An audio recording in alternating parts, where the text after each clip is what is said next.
Hello, and welcome to Dungeons and Devs, show where a bunch of game developers get together. We talk about game dev for a little bit, and then we just play some D&D. Today I have a good small group. We might be having someone join a little later, depending upon availability. Some things have gotten a little wonky over the past couple hours, but we'll figure it out as we go along. Meanwhile, I'm Xavier. I am a 3D character artist at Insomniac Games. I'm currently working on Spider-Man for the PS4, which is pretty cool. And today I've got Ben Nadler, Cordell Felix, and Roxanne Estrada. So, Ben, do you want to introduce yourself, talk a little bit about what you do, and maybe how you got in the game industry? Yeah. Ben. I basically got into the game industry working on mods for Half-Life 2, and then Left 4 Dead, so kind of got into that source engine modding scene. Did that through high school and kind of decided that's what I wanted to get into as a career. So I went to Academy of Art here in San Francisco. And when I graduated from there, I went on to work at Sledgehammer Games for a bit on Advanced Warfare as an intern.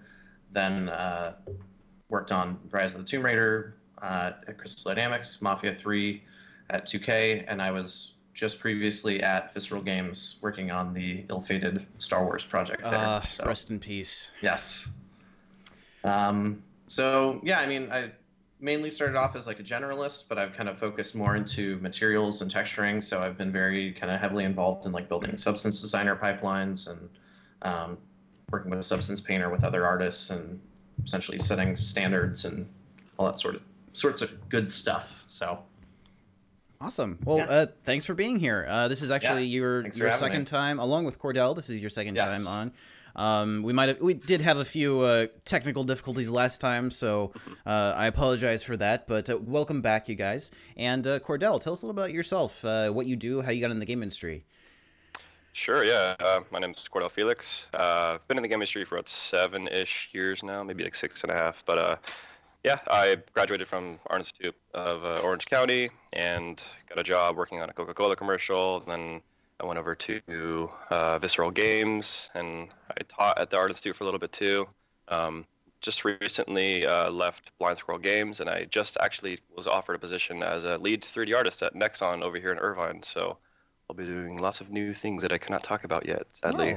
Usual story. So very exciting. I start in a little bit. I start in December, so I'm stoked.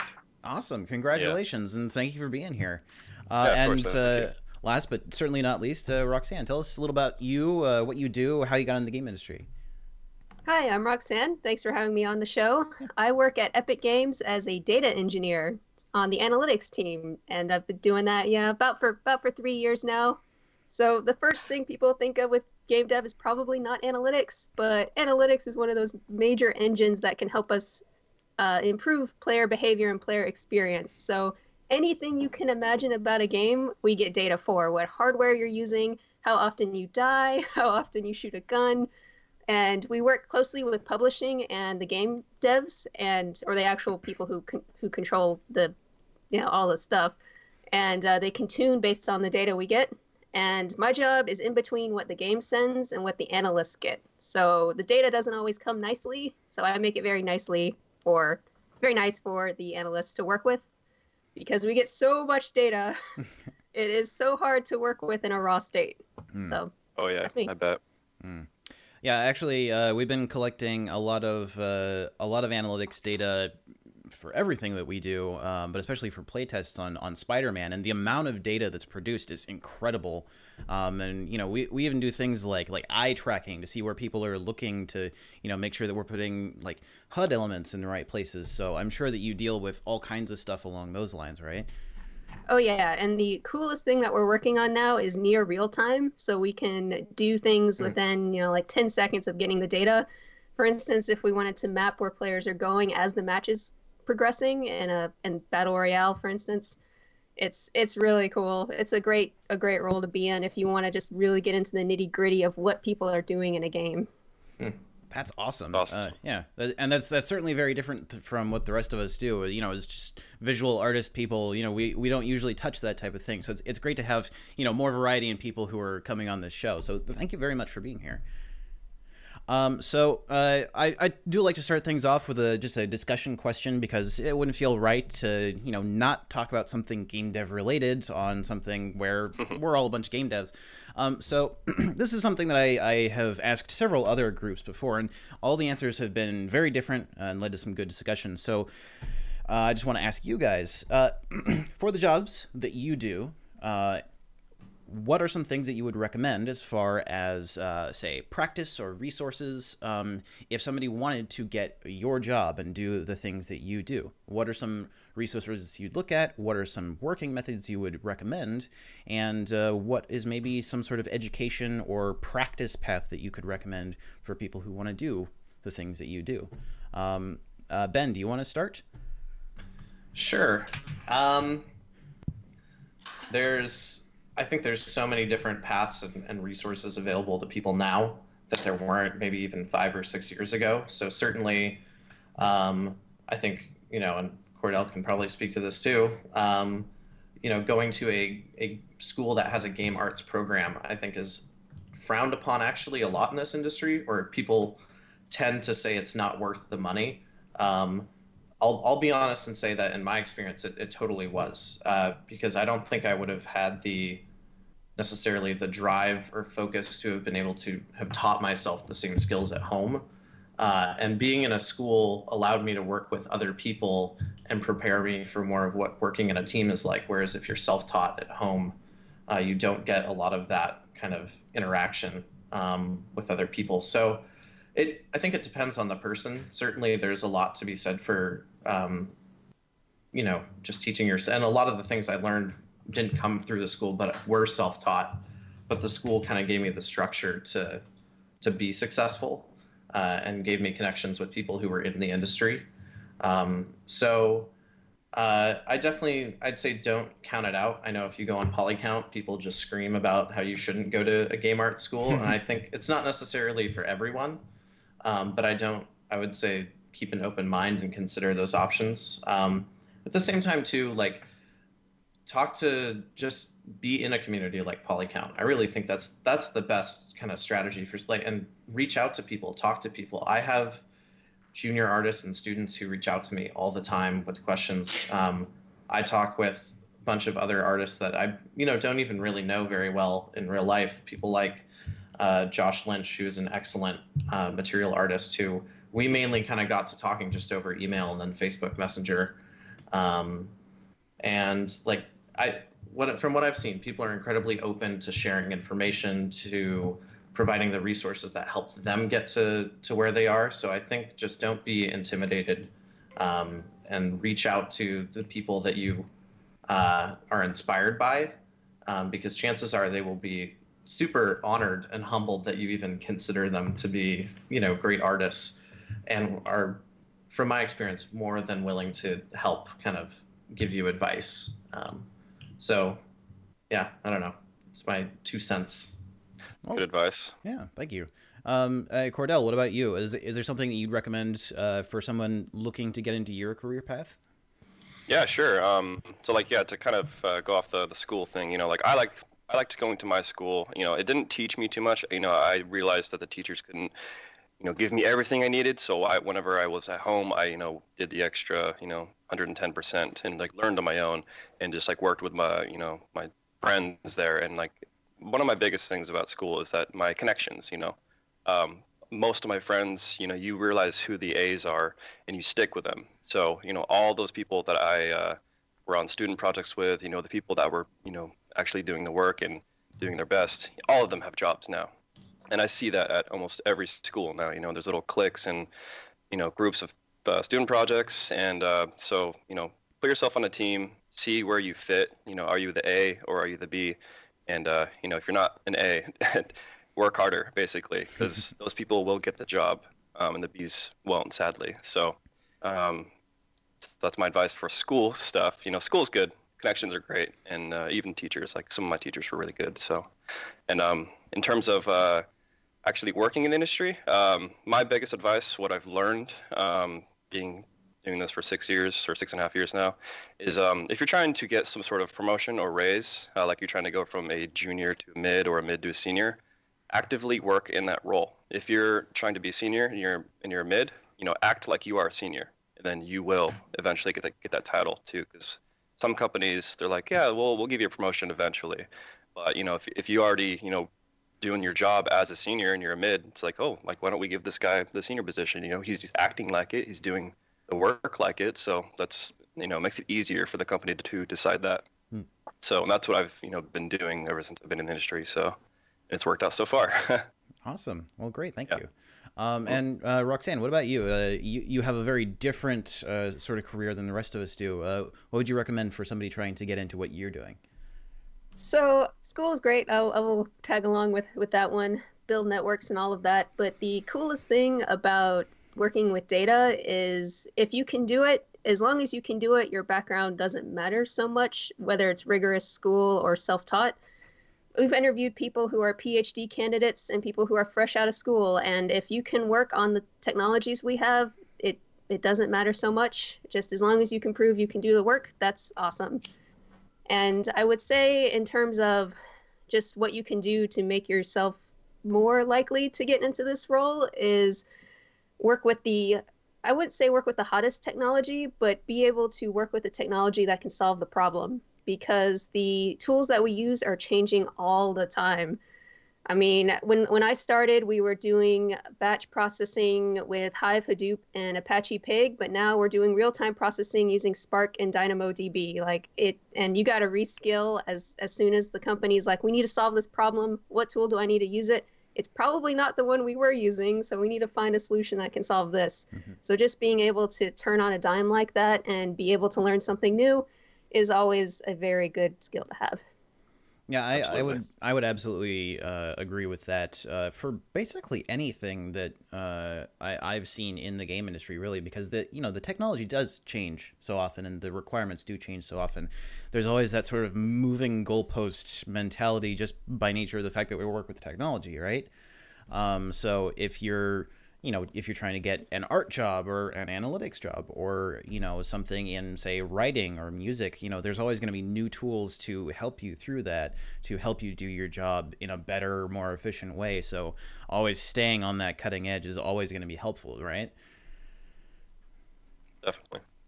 I mean, Ben, you could certainly speak to that, especially given the way that, things are moving with, physically based textures and substance and that type of thing, right? Yeah, I mean, substance, the game industry kind of ebbs and flows. And I think, maybe 10 years ago, texture artists were more common role to have. And then it sort of phased out and went back towards a more generalist kind of environment art. And it's really become more and more specialized again. And I think I don't think it's going to phase back out. I think it's going to remain a more specialized role because, like you're saying, like physically based rendering, all these things, it's definitely more technical than it used to be. There's a lot more information to kind of keep track of that I think the average artist doesn't necessarily want to have to keep track of. They want to make pretty things. They don't want to have to know what the exact color value of like a metal should be. So it's definitely, you need to be flexible, and as roles become more specialized, certainly kind of think about what drives you, what are you passionate about, and what are you good at, and how you can benefit your team by maybe kind of looking ahead of the curve and seeing what you should be trying to invest in. So I think a couple of years ago there was this big push towards substance procedural content. Now I'd say there's been a push for photogrammetry for a while, but that's becoming more and more common, I think, especially in AAA. Gross. So I know I'm not the biggest fan myself, but there are cool opportunities to definitely make that a more fun process and have it not be so rigid and kind of just like I'm taking 100 photos of a rock. Like how we can adapt that sort of to be a more intuitive and engaging pipeline for artists, and mix photo scan content with procedural content. And I'm sort of rambling now, but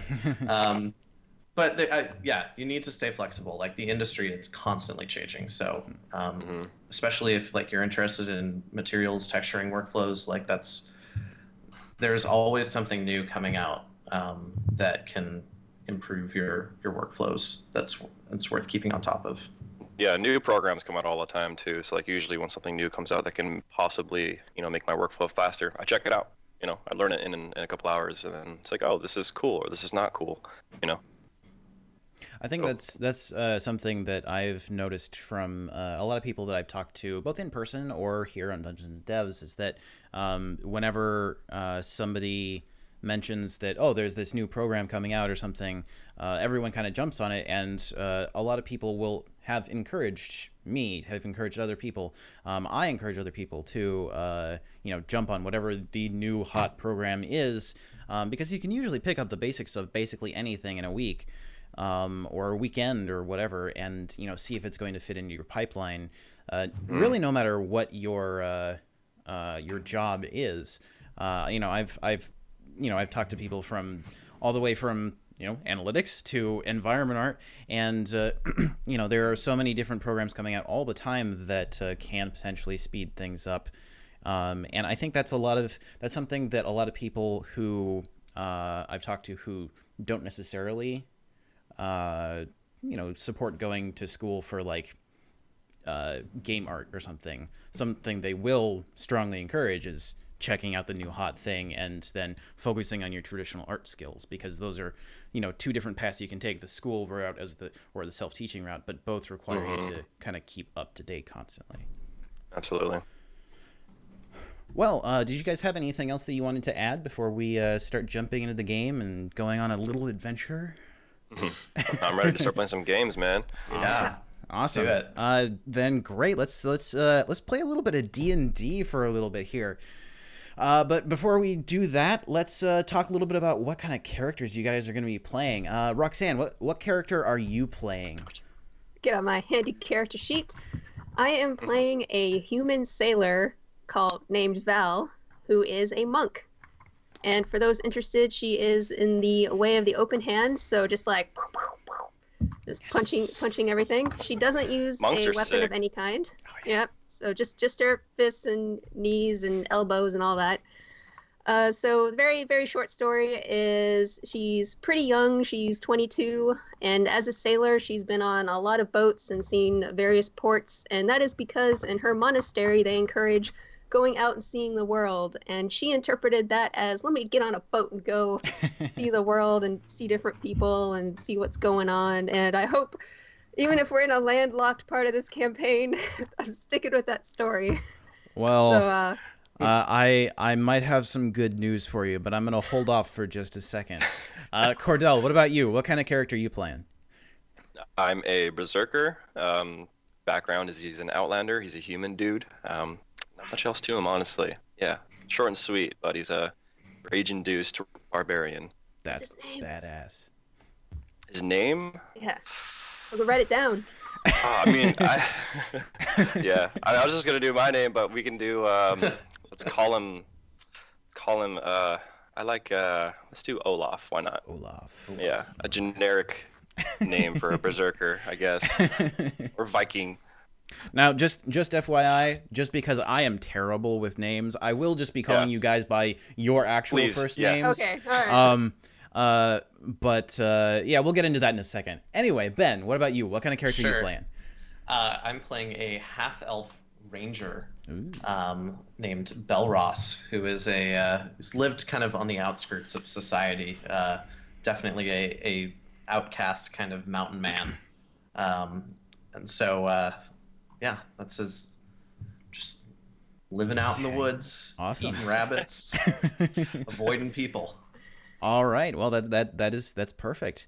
This is something that I like to tell people whenever I'm playing D&D, especially if it's with a new group, and that is I only really have one major restriction, and that is if you're going to do something in character, if you're going to say, have your character, jump from place to place, or try to shoot a basketball, or pick their nose, just say, I want to, or I'm going to. Just use the first person. Makes things go faster. Makes things a little more snappy and easy to get into.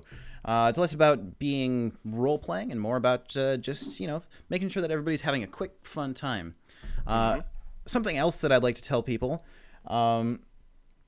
and this isn't necessarily what you have to do, just a suggestion, is if there's a bad choice that your character would make, I highly recommend that you make that bad choice, because it always leads to more fun consequences, no matter what those consequences are. Cordell, I think you can speak to that, given the last game that we played. There were some very unfortunate consequences for you. But with that, I think we're going to get into things. So, the Adventurers Guild is a multinational guild. It stretches across the entire world, really. And, you know, they do all kinds of things. They're adventurers. They go on adventures, but they're known for being able to fight, to solve puzzles, to, you know, they're good at rescuing people, protecting people, delving into dungeons, any number of things. And being a guild, they have, you know, different levels of membership. You guys, not super high level. So, being not super high level in this organization, sometimes you just kind of get the shit jobs, right? And that's what happened recently. You guys were stuck with kind of a crappy job where you were just escorting, or rather guarding, the contents of a ship owned by some merchant. You probably wouldn't even be able to remember his name because he was just such a pompous asshole, and you were only dealing with his underlings. Really, it was just kind of a crap job. You were just security. I mean, they could have hired some fat dudes in, kind of crappy uniforms to just sit there with little clubs in their hand and just scare people away if they tried to rob this airship. But, well, you got hired for the job. And as this airship was making its way from a city in the mountains to the large city of Villamire, you were attacked by pirates, of course. Because that is what happens to people in the Adventurers Guild when they take these shitty jobs. They get attacked by pirates or by dragons, or they just get eaten, stuff like that. Luckily, these pirates didn't decide to kill you all. They actually decided that since you're in the Adventurers Guild might actually offer a ransom to get you back. So, of course, they took you hostage, they took you prisoner, they threw you in the brig, and now you're fucking stuck in there. And it sucks. It's balls. It's kind of hot and sweaty, it's dark, it's stuffy, and... this crappy airship that you're on is kind of like it sways side to side whenever there's wind. You guys are, just like you can't really see too much because it's so dim, and you're getting a little bit seasick just from the constant weird rocking. It's garbage. And so, after a couple of days, it's pretty safe to assume that they're approaching wherever they were planning to meet the people of the Adventurers Guild. But before that, you hear a noise from up above, a sort of cracking. It almost sounds like the some sort of cable snapped or something, and the entire airship just sinks to one side. Shit. The door to the brig just pops open slightly because the door frame has shifted, and it lets a little bit of light in from the door, from the room just beyond the door. So, what would you like to do? Is it dark in here? Can we see clearly with... It's pretty dark inside the cell. There are no windows in this brig, but immediately outside there's a little room with a chest for prisoners' belongings and stuff like that, and there is a small porthole about yay big, which is letting a little bit of light in. It looks like you guys have been trapped in here for a couple days, but it looks like so you kind of lost track of time, but it looks like it's just after dawn probably, and not directly facing the sun, but there is a little bit of light coming in through that little porthole. Have we eaten in the last couple of days? Yeah, you'd have eaten. They'd have kind of given you some kind of crappy gruel, just slid it under the door. So you're fed. You don't currently have any of your actual equipment on you, but you could probably go and look for it. Shit. was a barbarian, has a lot of rage. It'd probably Yeah. do something You look drastic, like right? you're probably tall and could wrench open the door the rest of the way. Do you, Can I just make a full sprint towards the door and just like shoulder it open or something, since it's Sure. kind of Yeah. unhinged? Yeah, actually, do an attack roll, and Okay. add your, I guess, your strength modifier to that. Am I joining the session on Roll20? Do we have a session open? Yeah, you. Here, let me pause for a second. All right. So, so what's the total for that? I was just do an attack roll and add your, I guess, your strength modifier. So you want me to roll again? That was Um, a test roll. Yeah, go ahead. That way you get it on screen. Okay. Ooh, that is a 19 plus strength plus 3. Yeah. 22. So yeah, you just barrel towards it and slam your shoulder in, and you actually hear the hinges creak and the door itself kind of crack. You actually feel it kind of like bend a little bit against your weight, and the door just slams open. It looks like when you guys came in here, the door was made to swing inwards towards you guys, but you just bash it the other way into the next room, and it just like flies around on the hinges and kind of like bends against the wall. It's now just kind of like hanging limply from the bottom hinge. You really fucked up that door. Okay. well, that's one way of opening a door. Yeah. There you go. So as you sort of barrel your way into this next room, you can see that there's a small table on the other side that just has various items scattered on it. There's some shackles, and looks like there's a ring of keys that somebody just kind of tossed there. You're not even sure if one of these keys was meant to open the door. It's just like some fucking ring of keys. Hanging on one of the walls is there's a couple of coats. Looks like one of them belonged to one of you guys. And through the porthole, you can see that you are thousands of feet up in the air. You can see the horizon way out in the distance with the haze, and you can see just a little bit of land below. And yeah, it looks like it's just after dawn. Are there any containers that look like they might contain the party's stuff? There is a small chest with the lid slightly ajar. It looks like at least some clothing is poking out of there. It looks like a belt, the end of a belt is poking out of one end. Wanting to get out of these raggedy prisoner clothes, if that's what we're in, I will carefully open the lid of the chest or the container. All right, cool. Yeah, and as you lift this open, it looks like most of your various items and equipment are in this chest.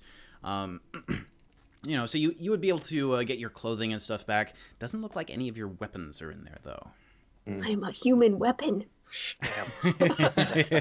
I'll be like, well, at least we can get out of this awful, rotten clothes we're in, I guess.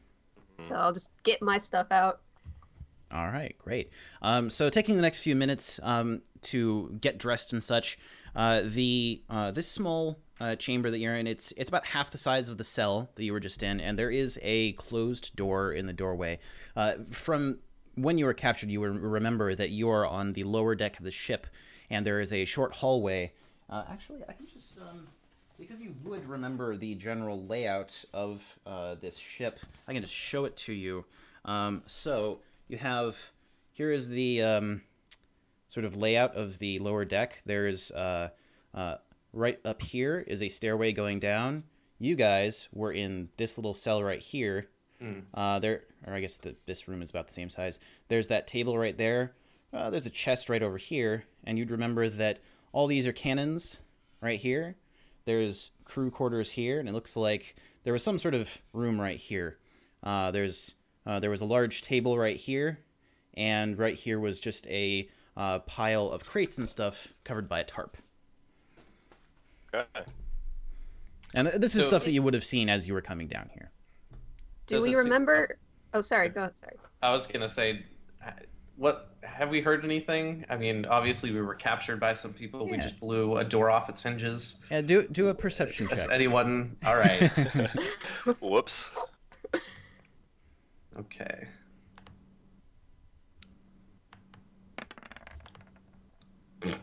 All right. 12. You have heard that there has been a lot of scrambling on the deck above you. It sounds like there's been a bit of shouting and stuff. The ship sort of dipped in the direction of the cell that you were in, but it seems like it's slowly leveling out again. You're not sure exactly what happened above, but it seems like whatever happened, there are either some repairs or somebody's doing something to level the ship out.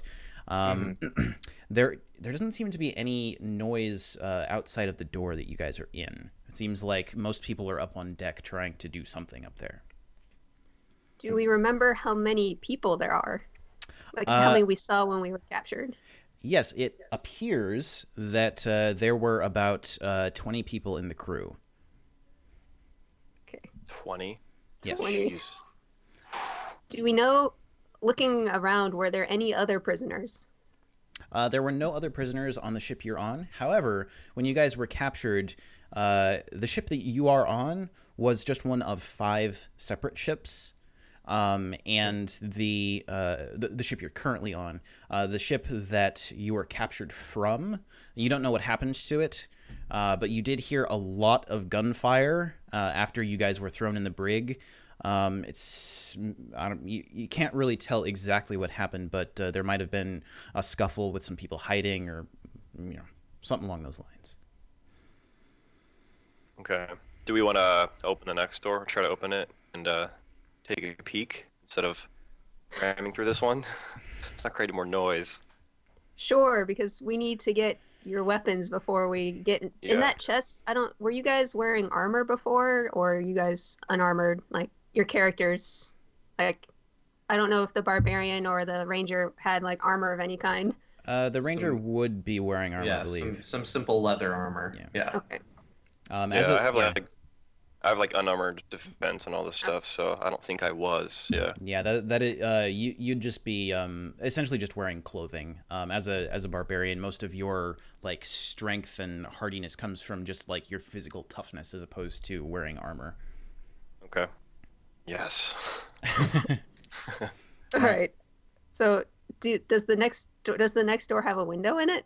Or it does have a small window, about this big. It's a square window with some bars across the front. Doesn't seem like there's actually a lock on the door, which is a little odd, but the door does swing inwards, just like the door to the cell. And it's tough to see out of that window because it seems like it's pretty dark out there. There's no light streaming in the same way as there is with this window. You could take a look, though. I mean. Yep, sure. I'll take a look to see cool. if there's signs of people. Yeah, sure. Do a perception check. Perception. I suck at that. Ooh, that's an 11. Yeah, it's pretty tough to see outside of that door, though. Looking through and down to your right, there is a there is like a grate in the ceiling that's just letting a little bit of light down. You can see that there's motion coming from up above. It looks like people might be moving, though you can't actually see them. You can just see like the little bit of light coming down keeps getting disturbed from people walking by. No signs of people. They all appear to be above on the upper deck. Does anyone remember, or does anyone know if there are lifeboats on an airship? There are lifeboats on a normal water-faring ship. Sure, hope so. You could do a history check if you wanted. Oh, that's a nat 1. Yeah, you're really not sure. I mean, you come from a sailing background, but not an air sailing background. Damn it. Oh, I'm convinced there's no such thing as lifeboats. All right. Well, I will try and sneak out into the hallway. Okay, cool. Just to kind of get out there and take a better I'll look assist around. Make sure in there's following not you. someone Yeah. hiding. Yeah. Okay. around the corner. Do a stealth check. Okay.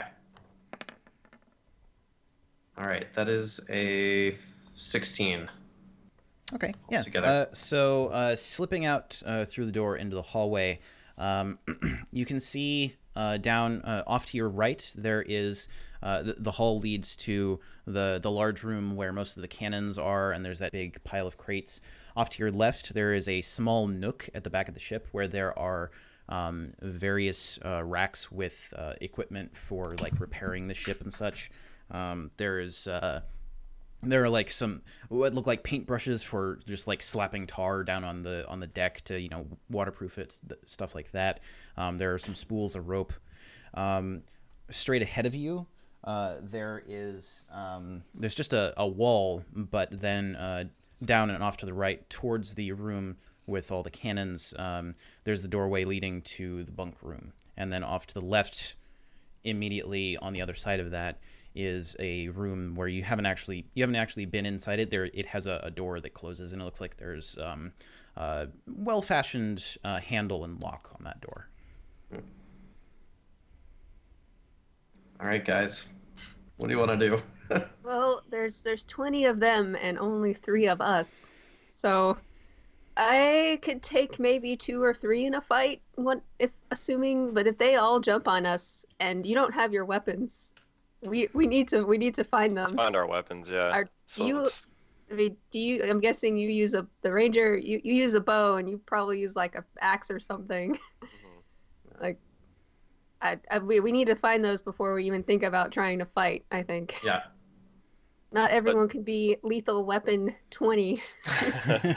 Let's go into the next room, right next to us if we can. So let's sneak around the corner and try to get in that door. And maybe we should grab that key ring, and bring it with us just in case. Okay.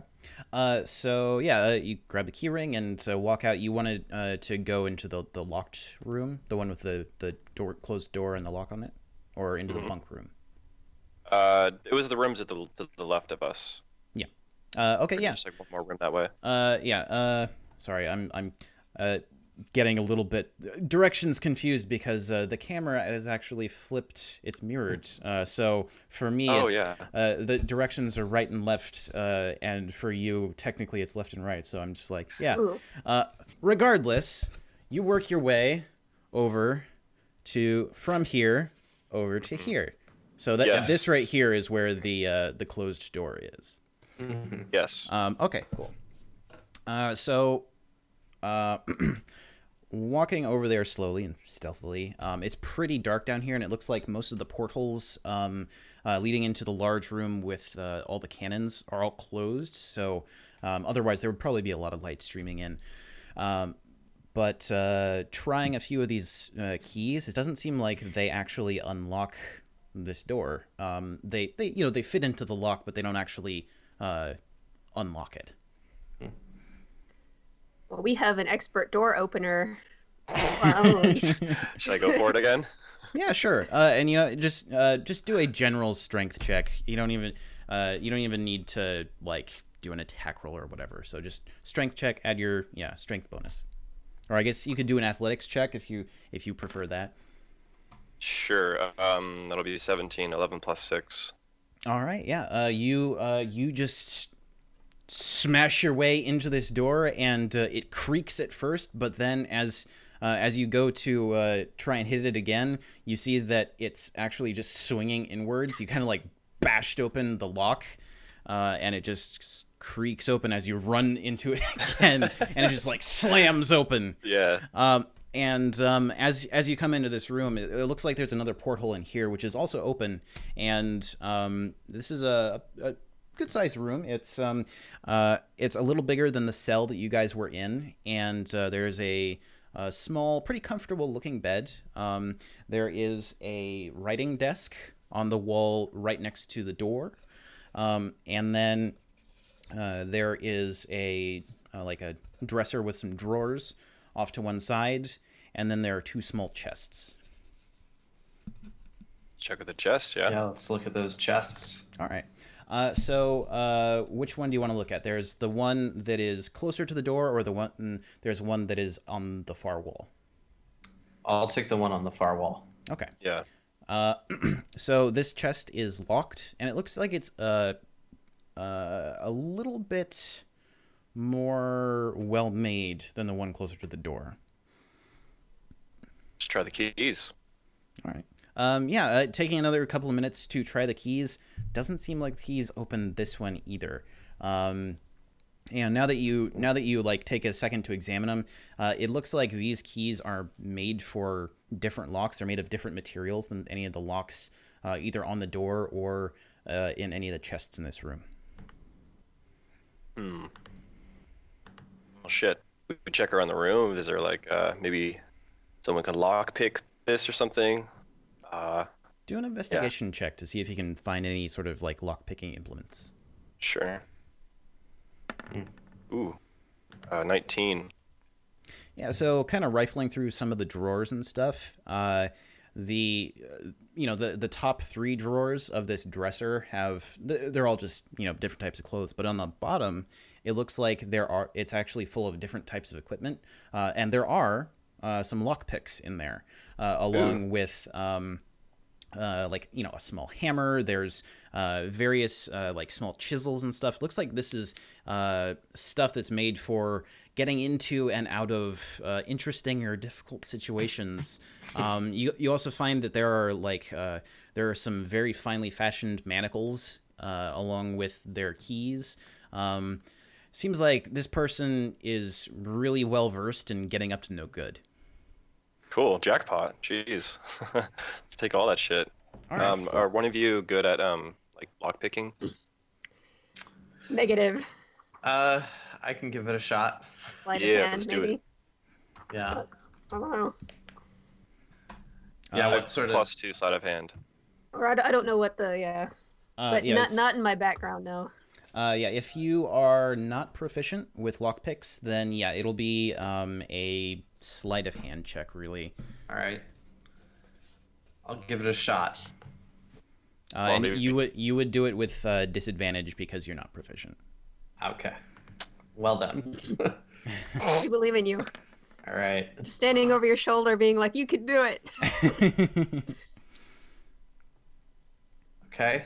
12. All right, so as you're trying to kind of crank open the lock on this really finely made chest, you're trying at it for like 3 or 4 minutes, and then you hear like this snapping sound from inside, and you pull out the lockpick, and one of the little hooks has just broken off inside the lock. Oh no. I think we're getting in this chest right now. Does this chest look like it contains weapons? Like, does it look big enough to contain a weapon? It looks like it's big enough to contain small weapons. Something that you could hold in like one hand. Maybe not a sword, but maybe like a flintlock pistol or a small axe. Daggers. It's about this long and maybe that high, maybe a foot deep. What is the material that it's made out of? It's made of very fine wood, and it has leather straps along with metal metal bands going along the edges to kind of hold it together with big tacks. Right. Why don't we open up the other chest, the one that doesn't look like it's so intimidating? Yeah. All right. So yeah, looking at the other chest, it's a lot more simple, and it's just kind of like a big box, almost like a footlocker. It also has a small lock on the front, but it looks like it's just made in a very utilitarian fashion. Okay. We can try to lockpick it, or I don't know. I kind of want to check what's in that bigger room. Yeah, I was like, if we can find we could always try to smash it open at the risk of breaking whatever's inside. But Yeah. I want to just since there's so many cannons in the other room, we can get a cannonball and I can just smash the lock with a cannonball or something, Be kind of cool. You can definitely try it. Yeah. All right. So you want to go and grab a cannonball and see if you can do that? Yeah. Okay. Since I'm aware there are cannons in there, so it's got to be a cannonball somewhere, right? Yeah. So do a stealth check to go get in there. Okay. +2 stealth. 12. Alrighty. Oh my goodness. I seem to have misplaced my dice. Well, that was embarrassing. I seemed to have forgotten my dice. But I'm back now. So, let's just get that pile into something a little more manageable. Alrighty. So it was a 12 you said? Yeah. Alright, great. Yeah, you manage to sneak out there. You do kind of like stub your toe a little bit and kind of like hop around and knock into some stuff. But it seems like with all the commotion up above, nobody's really paying attention to what's going on down here. And you can actually just barely hear yourself over all the like stomping, and you can hear lots of hammering and other stuff from upstairs. You can't really tell exactly what's going on, but as you work your way into this room, you can tell there is that big pile of crates in the center of the room. Directly above it, there is a grate in the ceiling, which looks like it's made to open upwards and, drop stuff down in. Along either wall, there are cannons, and towards the back of the room where you just came from, there is a small pile of cannonballs on sort of a rack thing. Looks like there's 9 or 10 of them in this stack, and yeah, you can just grab one. It's about that big, maybe the size of a coconut. I'm a big dude, so I could probably one hand that. Yeah, no problem. Right. Yeah, so you grab it, and it's pretty hefty. It's made of solid iron, and yeah, you make your way back into the room. All right, let's try to hit that lock as hard as I can on the chest, or the front lock where the key is. Right. I'm gonna stand back from this. Yeah. And you want to do this to the finely made chest or the rougher one? No, the rougher one. Okay. Yeah, go ahead. So do a strength check. Okay. And do it with advantage, because you got this big heavy thing that you're just smashing with. Yeah. Okay.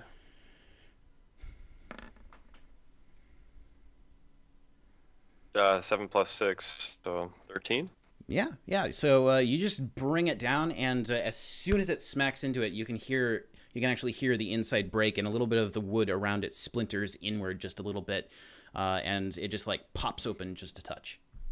Okay, we're breaking through everything apparently. Let's continue this train. Yeah. So popping this chest open, it looks like this one has some very fine clothes in it.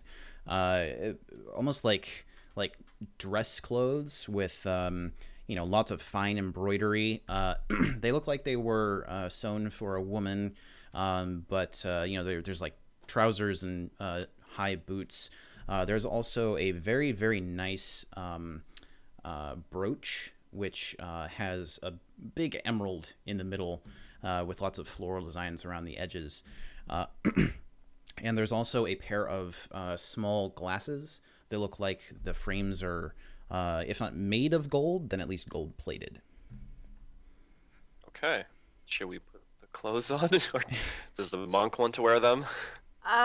The only reason I would think about wearing them is if I wanted, if these clothes belong to one of the crew and wanted to blend in. But in all of my experience sailing, nobody wears clothes like this if they're a part of the crew. But I'm good. I'm more comfortable wearing my robes, especially if we're going to be fighting. Yeah. Well, it's an interesting chest. Shall we try to open the other one? Yeah. Do we want to wear the brooch technique. or the glasses? I mean, if you want to hold on to the brooch for bartering in the future. Yeah, maybe we can use it later. If these are pirates, they might be swayed by shiny things. Yeah, true. Yeah, let's take the glasses and the brooch. All right. So yeah, you grab those, slip them in your pocket.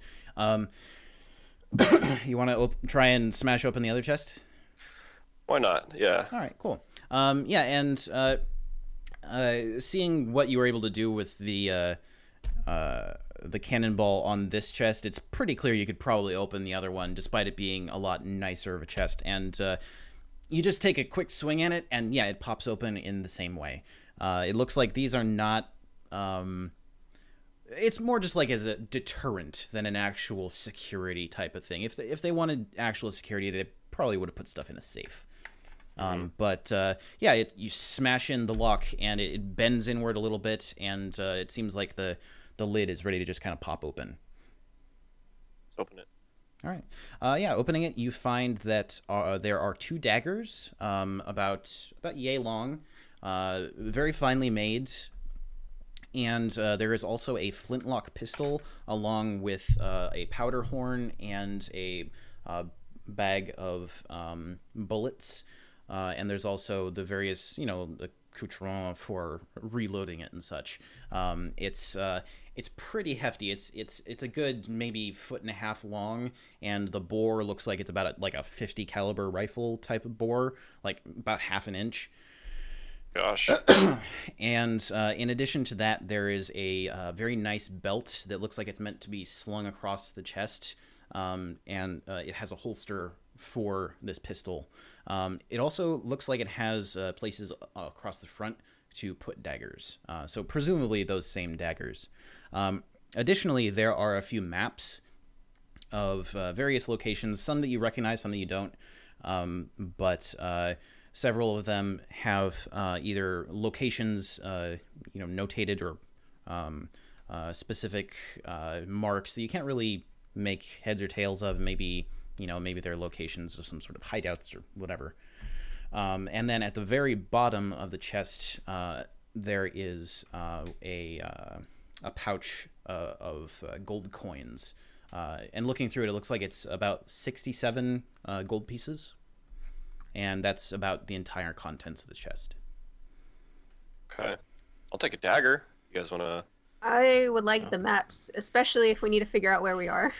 Okay. Yeah. Assuming we successfully get off this ship, we need to figure Yeah. out where we are. I'll take the pistol.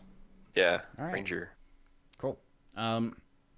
Somebody take yeah. the gold, I guess. Yeah. All right, cool.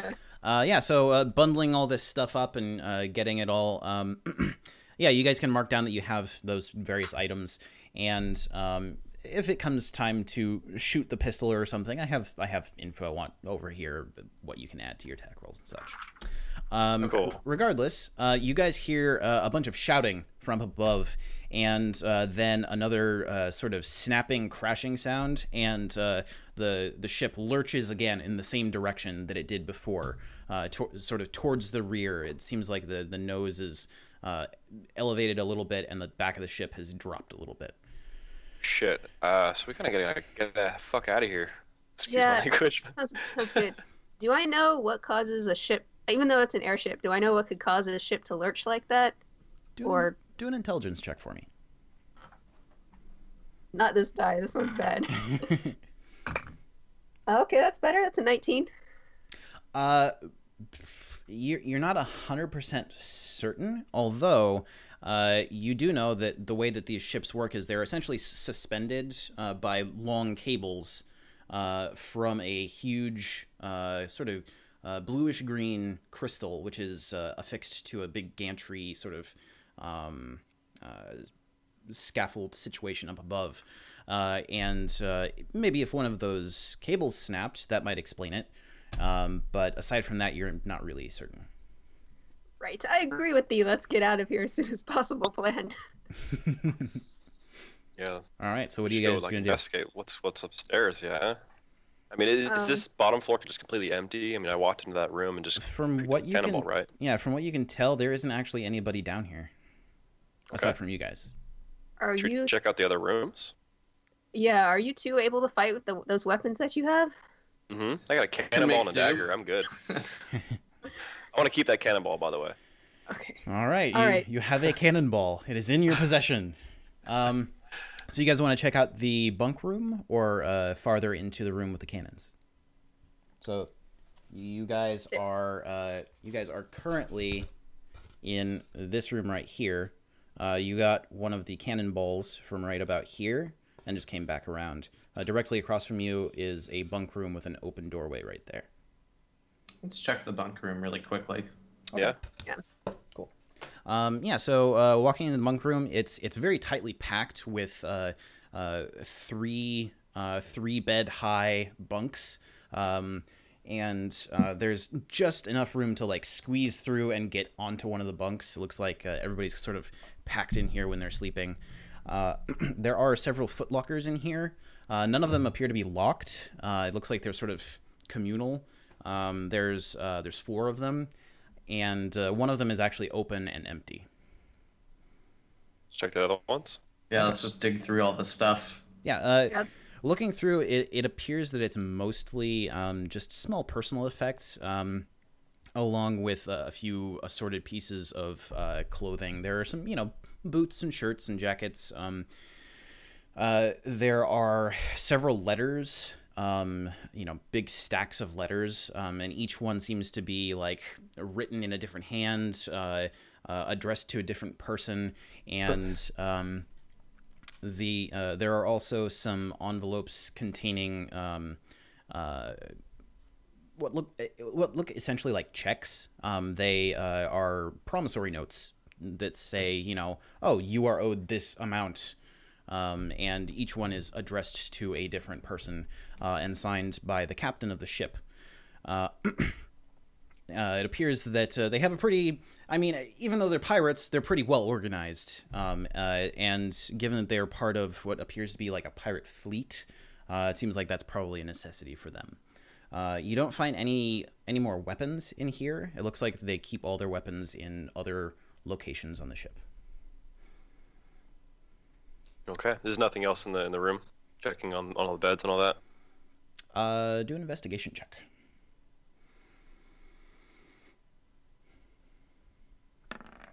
Ooh, investigation. That is a 9. Aside from like a few small lanterns and candles, along with like the matches and stuff to light them up, you don't really find anything. Yeah. Okay. Let's continue on. Let's check out the big ass room. Okay. So coming into the room with all of the cannons, yes, there is that big stack of crates. It's covered by a big sort of canvas tarp in the middle. And then on either side there are rows of 5 cannons. Each cannon has like a large stick with a plunger thing on the ends for use with reloading. There's various equipment to like clean out the insides of the barrels of these guns. There are stacks of cannonballs. There does not appear to be any black powder in this room. Looks like they keep it in another room as well.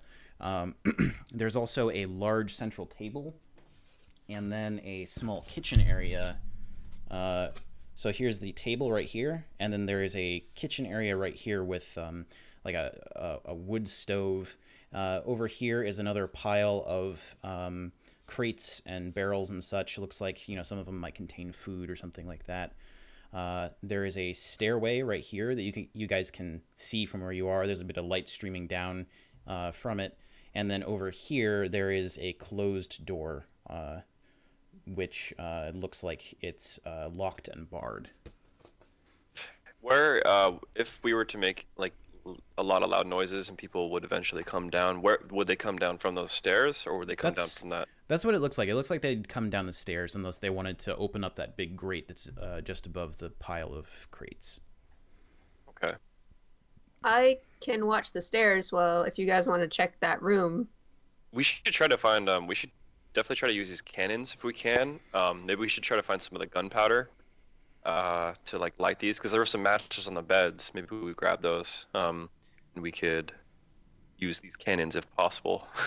Or maybe lead them down the stairs and just fucking fire it off at them. I just don't want to destroy the ship because I can fall slowly, but I can't fall slowly over 5,000 feet. True, yes. And survive. Because it's gonna smush them to smithereens and then go through the wall of the. Well, luckily we're not in the ocean. I think we would still stay suspended, right? But what if those cables are breaking that are holding us up? I feel like any more damage would not help. Would be awesome. My character's dumb, so he's like, whatever. Put holes in the ship. Just talking it through slowly, just like, we don't want to blow holes in the ship. Oh, man. If we can lure them down a few at a time, so that way we're not fighting them all at once, I can get behind that. Yeah. Well, there's that other room across the way next to the stairs, next to the kitchen. Do we want to check that room out too while you look at check out the stairs, make sure no one's coming? Right. Yeah, so I'll stand to the side of the stairs, so because it looks like they come down the stairs and they have to go around, or they have to go around the stairs in order to turn and see us. Yeah, so the stairs the stairs actually face the front of the ship. There's kind of a nook right here where you would have to go through. You can kind of squeeze through right there, but this looks like the main avenue where people would walk. Okay, so I'll get by the stairs and kind of like crouch down, and then if anyone comes down the stairs, then I'm just gonna like karate chop them and like knock them out. Or attempt to. I'll attempt to. All right, cool. So Cordell, Ben, what are you guys doing? Yeah, I guess let's take a look at the this other storage space. You said it's barred and locked. So yes, it appears to be locked, and there's actually an iron bar going across the front of the door, which is locked in place at the end. It looks like if you opened that lock, you'd be able to open the door. It's just like the whole thing is like, it looks like it's like a secure room, so they don't want people going in and out very easily. But once you unlock it, there's a big ass like sort of, well, yeah, there's just a big fucking lock on this thing that's just kind of dangling. So you're saying we want to go in there then? You can if you want. You can try. Sounds like we should. Maybe one of the keys will open that lock. Let's give it a shot. Key ring? Yeah, why not? You've got your backup plan. Yeah, backup plan. So. All right. So going over and trying all the keys, it looks like the first 3 keys don't actually do anything, but then when you try the 4th key, it seems to slide in really well, and the lock just pops open. Oh, thank God. Sweet. All right. Check what's in there. All right. Yeah, so you unbar the door, and it's you can still hear that there is a lot of scuffling and moving about upstairs. There are lots of people shouting. It seems like the ship is starting to level out again. You don't hear any more any more snapping or bad sounds like that, but you do hear lots of like hammering, winching, that type of thing as you're opening this door. And walking into this room, there is a portal on the wall, which is currently closed. It just has a little cover that flaps open or closed. And there are no lamps in this room at all. And looking around, you can see there are very large barrels off in the corners. And then along the walls, there are weapon racks holding several different types of guns. Looks like there are lots of different types of handguns, along with guns that look like muskets, as well as long spears. It looks like there are a couple of harpoons, like ones that you would throw, and there are several different swords, long curved swords that look like sabers. There are also a couple of chests in this room and a small round table in the center that has equipment for loading and cleaning guns. Brad, is our stuff in there, like our backpacks and all that? Looking off in one corner, it looks like your packs are there. You can't see any of your weapons, but there are a couple of small chests that you could take a look in. Very cool. Yeah, we should check it all out. I mean, we need everything we can get, right, to see what's going to happen upstairs. Yeah. All right. Yeah, looking through the chests, you actually do find the rest of your weapons and equipment. It seems they've been stashed with all of the other dangerous things on this ship. Is there anything else you want to do in here? Check for is black powder the only kind of gunpowder that works for cannons? Do a history check. Just to see if you can remember. Ooh, that's a 5. I mean, as far as you know, you're not really sure, but you've heard about people loading cannons with black powder, Okay. Okay. Is there any in this room? Have we found any? Do an investigation check. Oh, that's a 1. Looking through like the chests and stuff, it doesn't seem like there's any actual black powder in this room, at least that you can see. But there are there are lots of guns, and there are there's some big barrels and stuff. Aside from that, you're just like, I don't know, never loaded a cannon before, so yeah. Okay. Ben, is there anything you want to do? I think we've got most of. I mean, I don't know how well if my character is very skilled in using muskets and the other things we found in there, or if I'm more comfortable with just my longbow. So. Well, we did find all of our gear, right? Yeah, you did find all of your right. gear. You found your clothes back by the cell, and then the rest of your equipment here in this room. Well, I'm wondering if I know how to use a musket well enough, and if that's a worthy upgrade from my longbow or not. I don't know. You could find out. Yeah. How can I? I guess. All right, let's grab a musket. I'll put down the flintlock pistol, and I'll grab a nice musket and some. Is there any ammo or anything else around? Yeah, there are along the bottoms of the weapon racks. There are several pouches containing both the little round musket balls, along with the other equipment you would need to load a musket. But they don't have any like bags of black powder down there. Yeah. There are powder horns, but they are empty. Okay. All right. Well, I'll grab a powder horn, and if we come across any black powder, I'll grab some. Okay. Did you want to like look around the room, see if you could find any black powder or anything? Sure. Yeah, I'll take a look too. Yeah, do an investigation check. This time with advantage since Cordell's already taken a look. All right.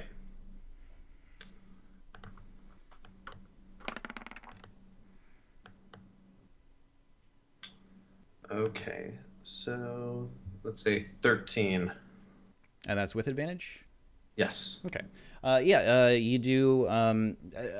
After a few minutes of looking around and like shuffling things around, you're looking in those couple of chests that you found, looking under the table and stuff. You happen to nudge one of the barrels and you hear like a whoosh as it kind of tips a little bit, and you're like, oh, it's a barrel full of gunpowder, and they're looking around. There are like 4 of them. Oh my they're God. stacked on each other. That could be useful. Perfect. All right, let's. I'll take some of the black powder out of one of the barrels, and maybe we should roll 1 or 2 of those barrels out into that main room, just in case we might need it later. Yeah, I think so. I also want to grab a couple javelins, if possible, to throw at people. They have like a couple of harpoons and smaller like spear things, look like more or less javelins. Yeah, you could grab a couple of those. Cool. Just to be prepared. What are we trying to do here? Are we just trying to are we gonna just bum rush it up there? Are we gonna lead them down? What do you guys want to do? Seeing that they open the door, I'll walk over and be like, "Did you guys find our stuff?" Okay, Yeah. Yes. I'll go We're all get my good. stuff, and I'll grab a harpoon. Because seeing one on the barbarian, I'll be like, "Oh, harpoon! I know what that is. I don't know what all these guns are." All right. And then I'll be like, I do think if we can get them to come down here, in like at least in a way that we know they're gonna come down the stairs, probably, or even if we could lure someone down here to ask them what the heck is going on. Ships aren't supposed to list like this. Yeah, I think that's. They're pirates. I don't think they're gonna listen to you, right? Well, I would be very convincing. Okay. I think the main thing, we need to figure out what's going on up there. Like, we don't know if maybe they're being attacked, maybe something, or it's just mechanical failure of some sort, but Sounds like they're occupied also, because the Yeah. ship is leveling out and there's lots of hammering and some Yeah. fixing, I guess, right?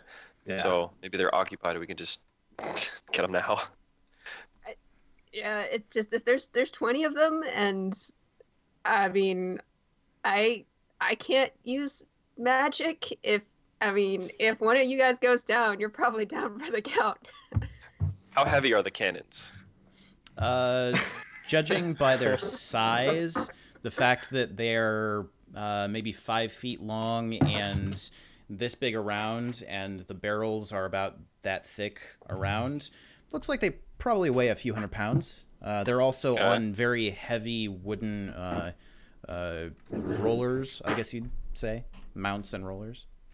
Okay. Do you think with my amazing strength I could pick one up?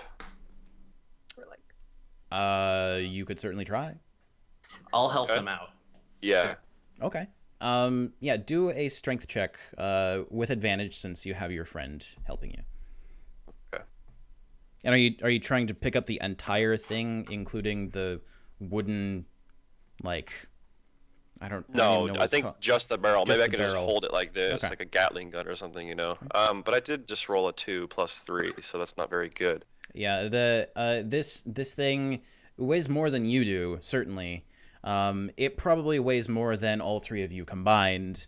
It's real fucking heavy. Okay. Well, that's not going to happen then. Looks like we had to roll it somewhere if we needed to use it then.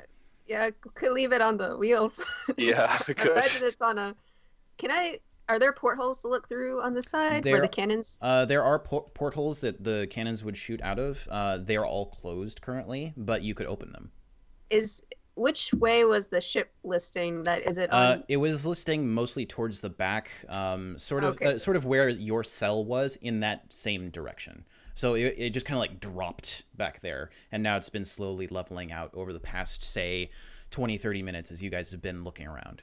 Right. Okay. Yeah, I mean, I guess it didn't sound like they were being attacked, but I'll open one of the viewing spots and see if I can see what's going on outside, like what the weather might be like. Like, is it raining or something, and that's why the cables are snapping? Like thunder, lightning hit it and it broke or something. Yeah, so you can there's like a little cord that you can pull to open one of these things and then affix it to a little hook. As you do this, you're able to just kind of poke your head out. Do a perception check for me. That is an 18. Yeah, you can see that it's actually a pretty nice, clear day. And which side did you want to look out? The same side that it was dropping down towards? Yeah. Yeah, looking out there, you can actually see that there is a guy hanging from a rope, almost like in rappelling gear type thing, with it like wrapped around his waist with a little thing cinched around his crotch and legs. And he's hammering something into the side of the ship, and it looks like there is a bunch of contraptions and there's lots of ropes and pulleys and all kinds of stuff just above him, where it looks like he is repairing some sort of mount. And you can see that there is a long metal cable that's just dangling towards the deck that looks like it should have been affixed where this guy is currently repairing some sort of mounting bracket. I quickly pulled my head back in, so hopefully I don't get spotted. Do we even remember what the makeup of the crew is? Like, are they human? Are they like dwarf? Good question. It Should be looked strange, like, from what you saw, it looked like it was a pretty healthy mix. There were humans, dwarves, a few half-orcs. It seemed like it was mostly humans on this specific ship, although when you guys saw the other ships in whatever this pirate fleet was, it looked like on the other ships there was another big variety. So, but on this ship, it's mostly humans with dwarves and half-orcs. You might have seen one or two half-elves, though you couldn't really be sure. So it's a healthy mix. I just pulled my head back in, and I'm like, yeah, something definitely broke. There's a cable that's flying around out there, and they're fixing it.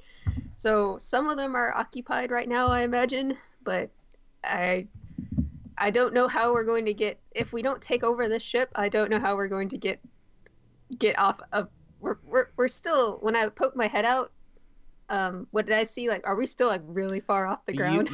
You're still very high off the ground. It looks like you are maybe 3/4 of a mile up. We are way up there. Yeah. So I mean, what happens if we take over these dudes somehow and we're left with a ship that's still breaking, you know? They're kind of fixing it for us, right? I mean, I mean, every crew is different. Some people are motivated only by who's in power. I mean, in the crews that I've been on, there's been a mixture of people who are only doing it for the money and the people who are doing it because they enjoy it. So I really don't know. Pirates could be anything. So but if we want to, I mean, if we go up those stairs and we're in the light of day and they see us, they might just turn and attack us all. We can poke our head through, see what's going on. Okay, yeah, I would advise doing it stealthily. Yes. Yeah. Who's I mean, the I stealthiest? know you're a boss at breaking down doors, but I can Not take a breaking down peek this door. outside. Yeah. okay. Okay. All right. So you want to like poke your head out of the same one, or look in a different direction? I'll look in a different direction. Yeah. Okay. Do you want to go on the other side of the ship, or just? Yeah. Let's do that. Yeah. So do a stealth check for me. All right. That is a, let's see, 23 altogether. Yeah. So you carefully open up the sort of flap porthole thing and take a look out, and it doesn't seem like there's anybody who is at least paying attention to you. You can actually see up on sort of this gantry thing above where the crystal is attached to big clamps, and there are cables coming down from it. You can see a few people moving around up there, operating some sort of controls or something, but they're not paying attention to anything that's going on over in your direction. Aside from them, you can't see anybody.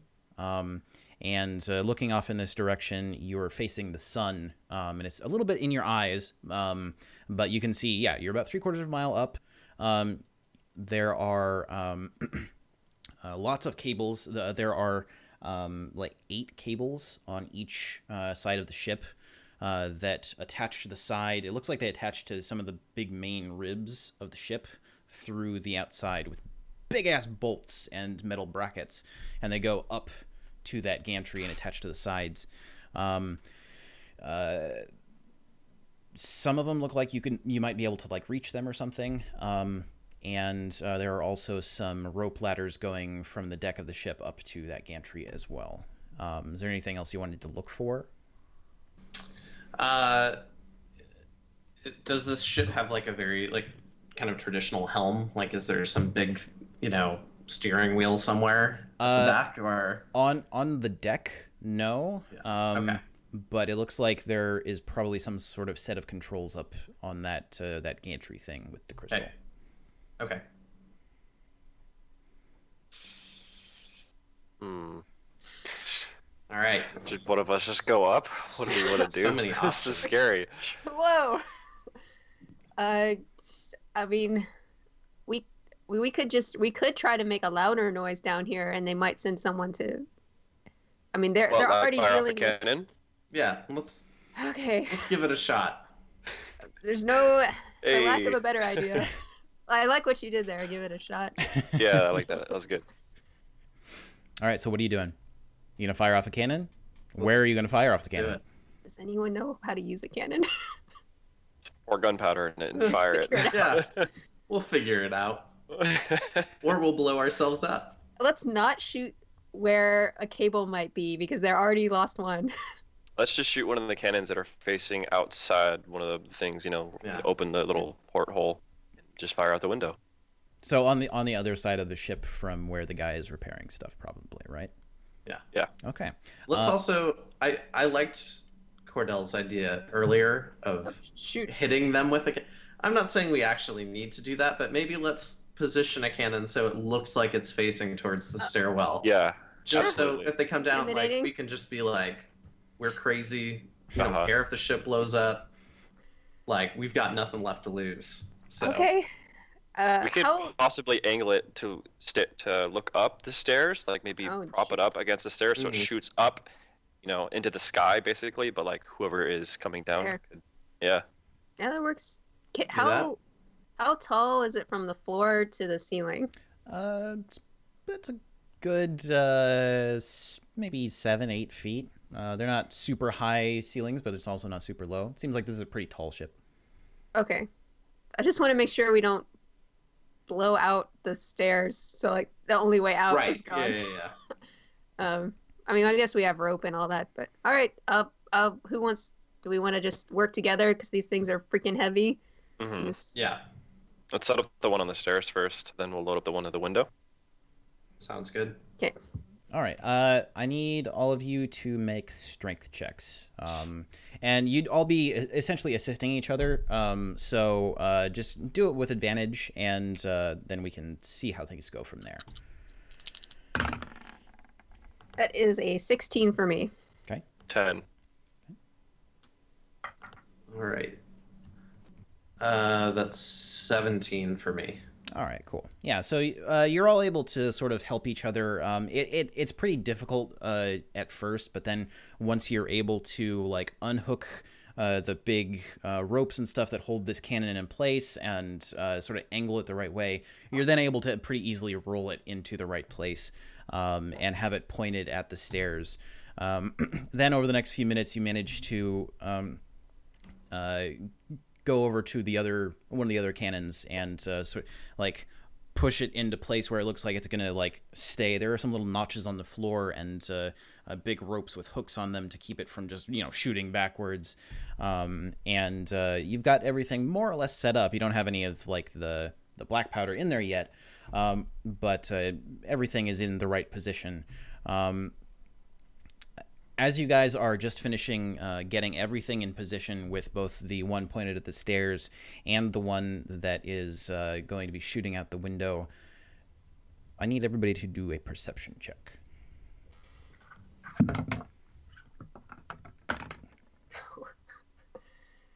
9. 20. 20. All right. And 12. 12. So Ben and Cordell, Cordell, you would actually notice first. You hear some footsteps, and then as Cordell turns to look at the stairs where he hears some footsteps, Ben, you look and notice too. You see that there is indeed someone coming down the stairs with very heavy boots on and sort of shouting something to people up on the deck. And as they start coming down the stairs, they round the corner and see the cannon that's pointed directly at them. You can see that it is a tall, middle-aged woman with dark brown skin and sort of not quite slicked back, but hair pulled into a tight ponytail. And she looks at the cannon and looks at you guys. Looks back at the cannon with her eyebrows raised and slowly starts to raise her hands. Oh, thank God. And that's where we're going to take a quick break. Okay.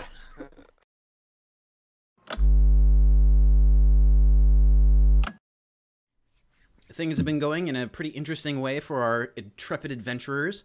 But before we get back to our little story that we're having, let's talk a little bit more about some game dev stuff, and let's kind of focus more on the careers that you guys have had, and maybe some of the challenges that you guys have faced. And this is a little bit of an interview type question, but it's also good for say, if somebody's trying to get into game development, it's a pretty useful question to hear the answer for if they're facing some challenges. So speaking of challenges, are there some sort of challenges, like a specific situation or project or something that you faced at some point in your career that you were able to overcome or work through, whether it's, through your own means or through working with somebody on your team or something like that, that you think would be, helpful to talk to with other people, talk about, maybe share your experience so that if somebody's in a similar situation, they might see a way through?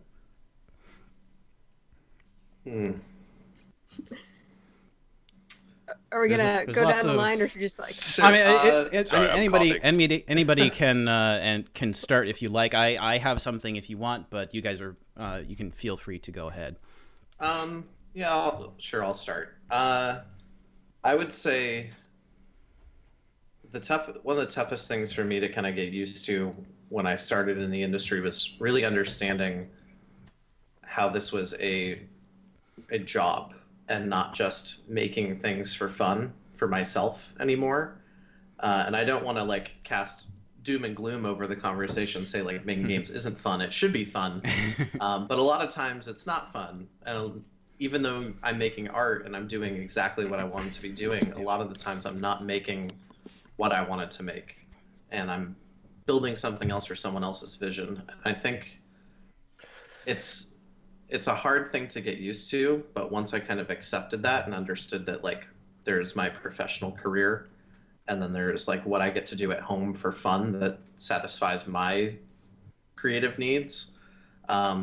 It's made things a lot easier, because it's definitely like there's times I've gotten really attached to certain projects or things I was working on. I mean, in just what I'm going through right now, having been through a studio closure, like that was a project I was super excited about, something I was really passionate about doing. But at the end of the day, like that was a job specific, what EA wanted to do with that. It's kind of, that's their call, and you can't get too attached to the work that you're doing, because ultimately you're kind of doing it for someone else as a creative professional. Mm-hmm. Yeah, that's I think that's something that a lot of us have run into in our sort of day-to-day. I know that it's something that I've been thinking about a lot recently, because working on a project like Spider-Man, it's a licensed project. It's somebody else's IP. You can't, it can't really be your darling, because it literally belongs to someone else. So you have to sort of follow their vision of what it is. So being able to treat it as a job as opposed to just like a passion project it's an important distinction to make. It's important to be able to sort of, have some passion for it, but also be flexible enough to change, right? Yeah. Yeah.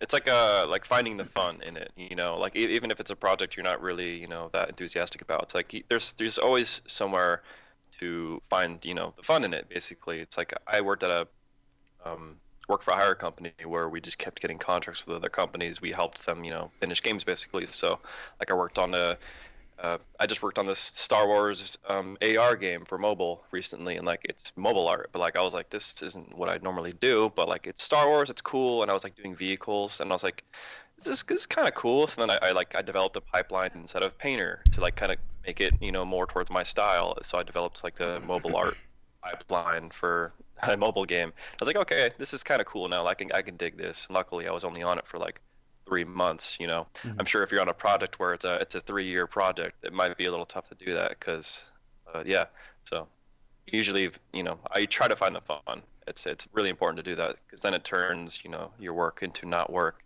And if you're like doing a rock, like this sucks, and then it does turn into work. Mm-hmm. Roxanne, what about you? I guess making a different point is I think a lot of people can relate to this, is they will compare themselves to other people who are further along in their career. Ugh. And that is a useful tool, but it can make an unfair comparison for yourself, especially if you're already someone who's judging very harshly. So I'm like, oh, Epic Games, Tim Sweeney works there. I pass him in the hallway. I'm like, and if I want to be him someday, just like that is it's almost comparing apples to oranges, just because he is so much farther along in his career. Like I could get there, right? I could learn his skill set.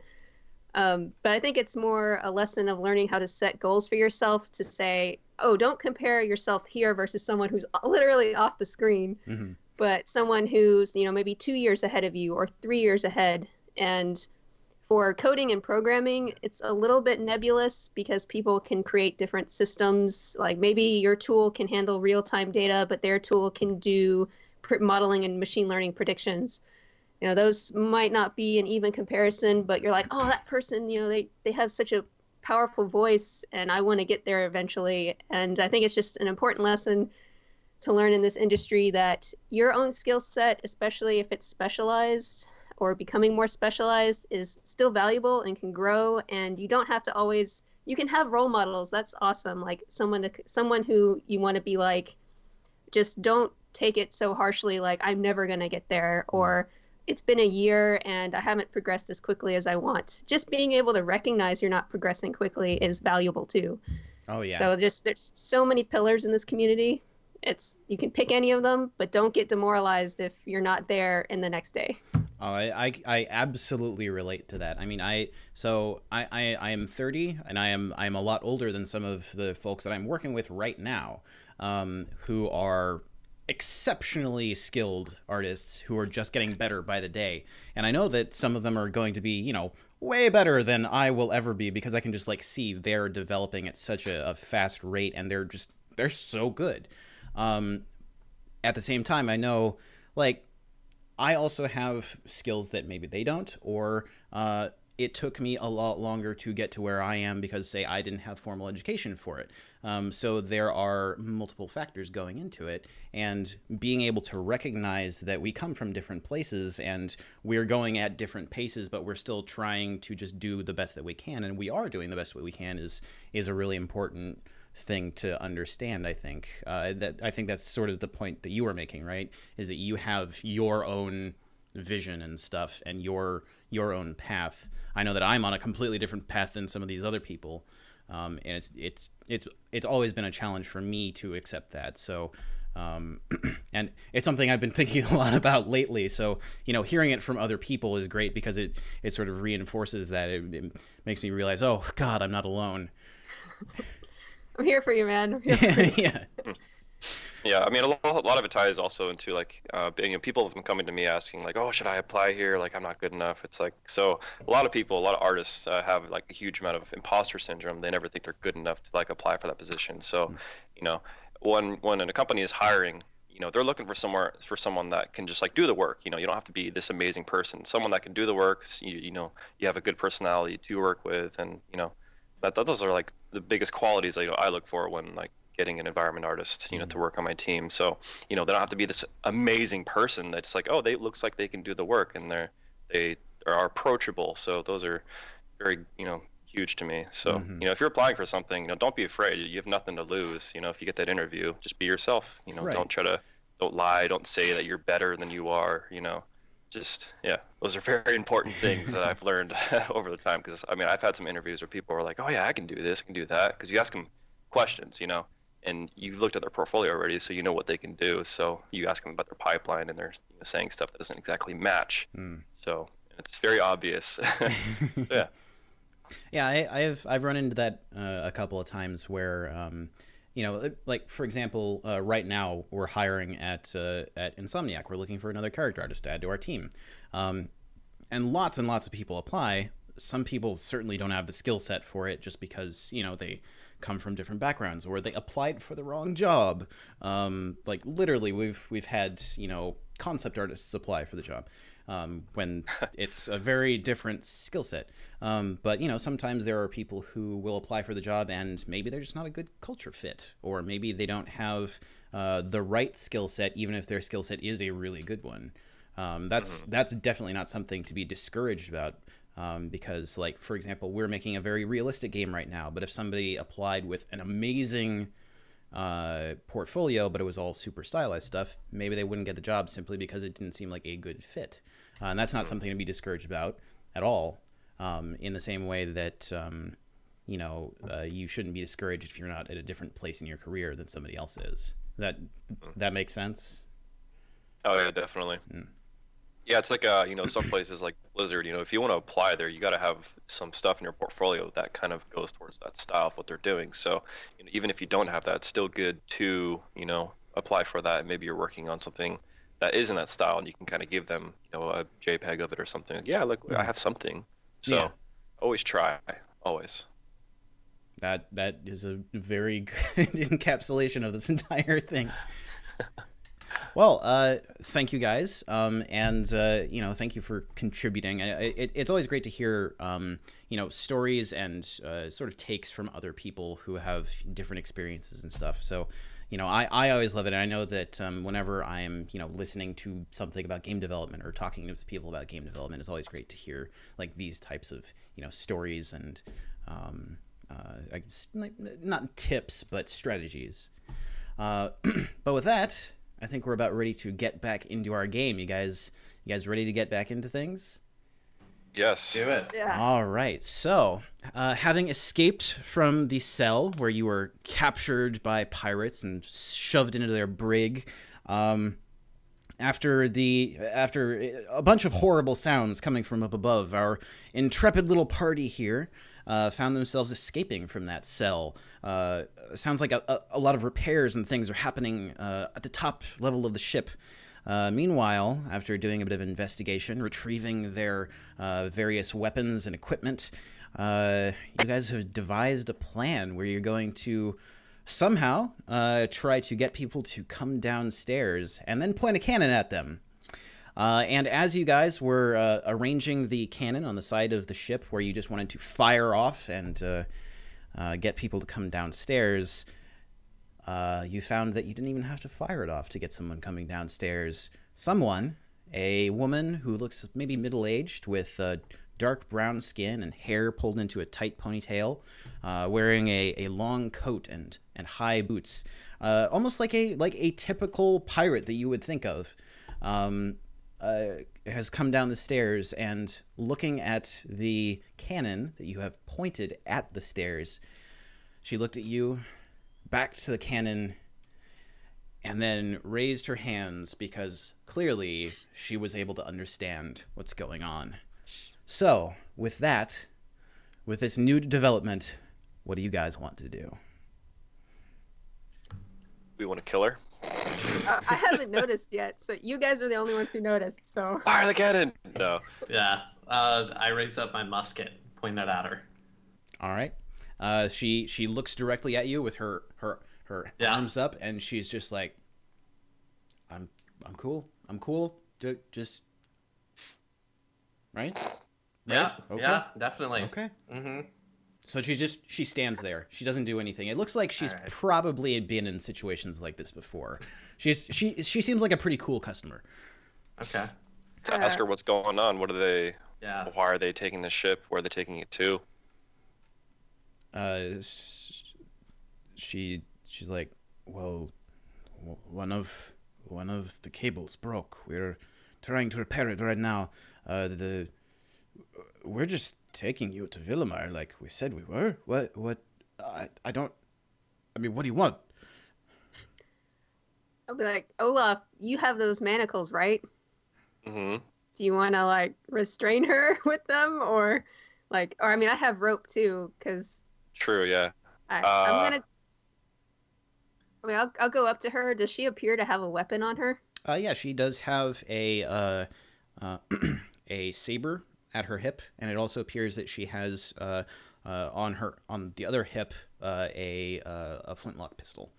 It's a shorter one, maybe only about that long. It's in a small holster. Let's tell her to like take those off and throw them away from her. Okay, so she she just reaches down, undoes her belt. It looks like both of them are attached to the same belt. She holds it out and just drops it on the floor and just goes back to doing this. Okay. All right. She has a cannon pointed at her, so you know. Yeah. Yeah. We should try to get some more information out of her. Like how many people are upstairs? Do you just want to ask her this right now? Yeah. Or do we know it's 20? Last you saw, it was 20. Okay. But yeah, so asking her, she says, there are 15 crew, along with myself, and there are a couple of, well, there are you. I mean, that's about it.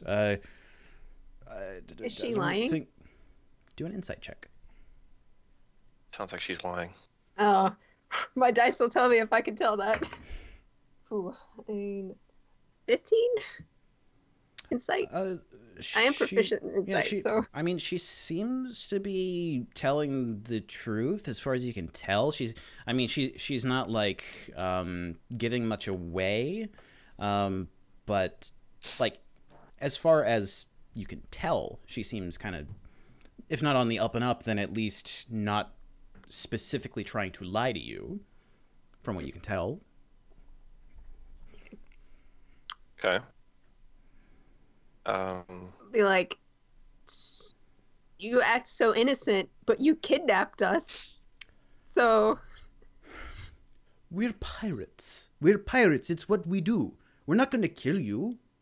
Did we kill you? We didn't kill any of the crew of the ship you were on. You're here for ransom. Where's the rest? Well, Where's the rest of the crew? The rest of the crew are among some of the other ships. It's what we do.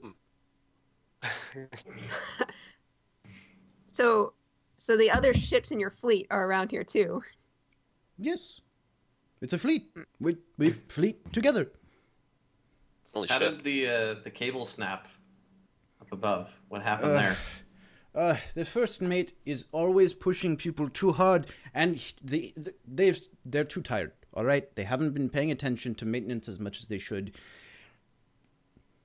That's why there are fewer people on the ship than you might remember. Oh shit. They're busy. So I have 50 feet of rope in my pack. I mean, we can switch this ransom situation around real fast, lady. Mm-hmm. Do we? She kind of like sighs and she's like, "Oh, all right. What can I do? I don't want to be in the situation anymore." And she like just puts her hands down. She's like, she just seems completely exasperated. She's like, just tell me what I can do. Well, you can start by telling us if there's a way off this boat without you having to, off the ship without having to land it. Do you have an escape? What do you do when the ship is going to crash? Like when the freaking cables snap? Well, I mean, usually things are in good repair, so we don't have to worry about that. But you know, we have our ways. We do have, well, one of the crew has been working on something. It's a weird backpack thing. It has a sheet of some sort in it. I don't know. Usually, if things are looking bad, we just land. You know. Develop a parachute. How far are we from the place you're taking us? We're about a day out. We had to stop to do some repairs, and we're just you know, hanging out a bit. Do we know, like, out of character, what is the nature of the city or the place she's taking to us? So the city that you guys are actually originally from, it's a large city. It's the city of Villamire, and it's one of the largest cities on this peninsula that you guys are from. And it is the original location where you came from to go and help transport the cargo that you were transporting on your shitty little job. There are several nobles there, and it's a pretty rich city. So that's why they're thinking, oh, we could probably get some ransom for these people. They're pretty rich. They might be able to separate with a few 100,000 whatever gold, something along those lines. 100 or 1,000, something like that. It's like, man, our bounty's real high. Our ransom's real high. Great. So there's no way off this ship without you landing it. I mean, you might be able to figure something out. I mean, what's in it for me? I'm starting to get the assumption that, or starting to get the feeling that you don't really know how to use that cannon. I don't know how to use a cannon, but I do know how to fight my way out. Fair enough. Fair enough. I'm gonna go. Right. I'll use the manacles and restrain her and Okay. be like, you can't do anything. Okay, so she You're just not going like anywhere. She just like puts her hands out and she's like, she's like, okay, yeah, you do that, you go ahead, whatever. No. Behind her back. We're not intimidating. Like break her arm or something. Yeah. So you spin her around and put her arms behind her back, and she's like, okay, yeah. It seems like she's been through stuff like this before, knows the drill. Okay. I mean, should we disguise the monk in her clothing, and you could go check it out? I don't think. I'll look at who's presumably. I'll be like, are you? Who are you on this ship? I'm the captain. Oh shit! No, no way. I'm just gonna. Is she lying about being the captain? Do an insight check. Okay. I mean, I don't want to assume. That's a 12. She seems like she's telling the truth, or like she at least believes it, or something. You can't tell if she's lying or not. I don't think I can pull off this look. Honey, I don't think you could either. I'm sorry. This is. Oh. Yeah, you're twice my age, lady. So. Are you the captain of just this vessel or the entire fleet? Oh, I'm not the Commodore. That would be Elias Blackmore. He's the Commodore of the fleet. Okay. Is he on this ship? No, he's on the flagship. Okay. And who do we have the pleasure of speaking to? My name is Cynthia. And that's all you really need to know about me. Right. Hmm. Well, Cynthia, how much does your crew care about your well-being? Is that a threat? It doesn't have to be. I like you. Have you ever thought of joining a crew? I already have a crew that I quite enjoy. Thank you. Flexes. So what was the Does her crew care about her well-being? well, I mean, I'm the captain. I pay them. They would care if I wasn't around to pay them, sign their checks, you know, that type of thing. Right. Maybe we should go out there with a musket to our head and just like see what's up, start a commotion. I'm down for that kind of stuff. It seems like you've gone through this a couple times, perhaps, which means you maybe need to invest in a better brig, possibly. Just a suggestion. But something a little more secure. But having possibly been in a hostage negotiation system, like this before, yeah, what's your suggestion? How do we solve this? Hey, why not? I'm not. My intelligence is pretty low. I'm not. Are you asking me how to be a better hostage taker? How can we get off this ship alive? And not as your slave or as your ransom. Ransom, not slave. I mean, the original plan was for you to get off the ship alive. We don't want to kill you. We don't want to get on the bad side of the Adventurers Guild. We sometimes deal with them, so I mean, they'll pay us. Maybe we pay them for a few jobs in the future. It's a little bit of give and take. Have you ever killed anyone? Of course I've killed people. I'm a pirate. Just checking. All right, well, 15 people. We have their captain. She's cannons. Apparently we can just load all unarmed. the cannons, point them up, and just shoot all of them. Or See what happens. if you shout for someone to help you, other than what we say, then you might be on the receiving end of death. But we could have her call some people down. I mean, I could certainly do that. I certainly also don't want to be on the receiving end of any sort of,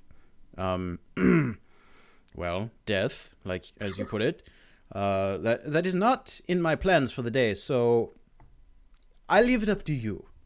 I have faith in you. Let's ask her how the hell do we load these cannons?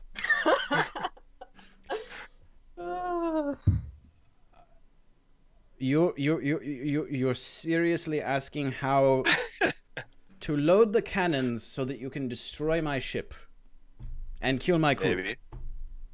Maybe. Why would I tell you? You're gonna have to, or else we'll kill you. I'll rip your head off. If I do tell you, then you'll destroy my ship and kill me. I'm not getting out of the other ships in the fleet. We might not destroy this ship. But maybe then they will destroy this ship. Well, tomato, tomato. I don't want to die. That's why I'm cooperating.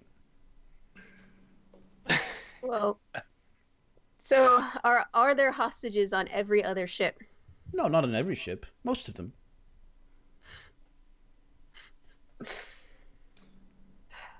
So, out of character, the nature of our contract with the Adventurers Guild was to protect. Yeah, to protect people? To protect the the ship that was carrying a bunch of merchants' cargo, and yeah, essentially like just be the guards that are sitting there if somebody wants to come and steal some shit. And given that it was on an airship, you guys would have thought, oh, this guy's just being paranoid. We're up in the fucking sky. What are they going to do?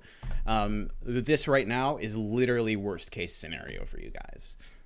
So for the nature of our contract, are we still? I mean, like, I don't know if there's something called insurance, but like, are we still beholden by like our like? I'm just trying to figure out what my character would do. Would it be something like I need to fulfill the rest of this contract because I'm loyal to the Adventurers Guild? Well, the Adventurers Guild does pay your bills. Right. They they do have, you know, pretty rock solid contracts most of the time because they have very good lawyers and they're a pretty rich guild. But you know, they also usually understand if people who have been captured or whatever kind of want to just escape and breach their contracts in the name of living. So it's kind of up to you what you want to do. Okay, so the penalty of breaching a contract with the Adventurers Guild will not result in expulsion? It would at least result in maybe like a monetary fine, if not being, you know, put back down to the lowest level. The worst that would happen is, yeah, you'd be expelled from the guild. And I mean, being with the Adventurers Guild is a pretty sweet gig, which is why you're doing it right now. So it's kind of up to you. It's like, it's a value judgment. What do you want to do? Right. Okay. Well, she doesn't want to tell us how to load the cannons, and she is way more valuable to us alive, assuming she is the captain. If we could just, like... I mean, I want to rip her head off, so... Wait, Please don't rip my head off. Can you just call for a couple of your crew? Well, why did you even come down here? At this point, you hear a shout from up above. It's kind of hard to make out, but it sounds like, Captain, what are you doing? And she actually just kind of ignores you guys, and she shouts back up the stairs, I'm fine. Now, I'm sorry, what were you saying? Oh my Why did you God, even come downstairs? She's so used to this. Sorry? Sorry. Why did you come downstairs when there's so much going on up there? Well, they're almost finished with repairs. I was just going to get some of my charts and make sure that we were on the proper course for everything. And honestly, I wanted to just take a nap.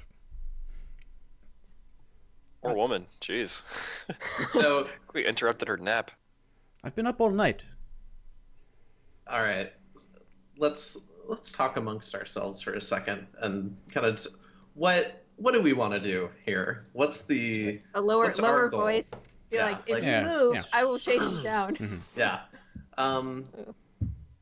We need to take back the ship and, I mean, get it back to course or something, you know? Get it back to the city.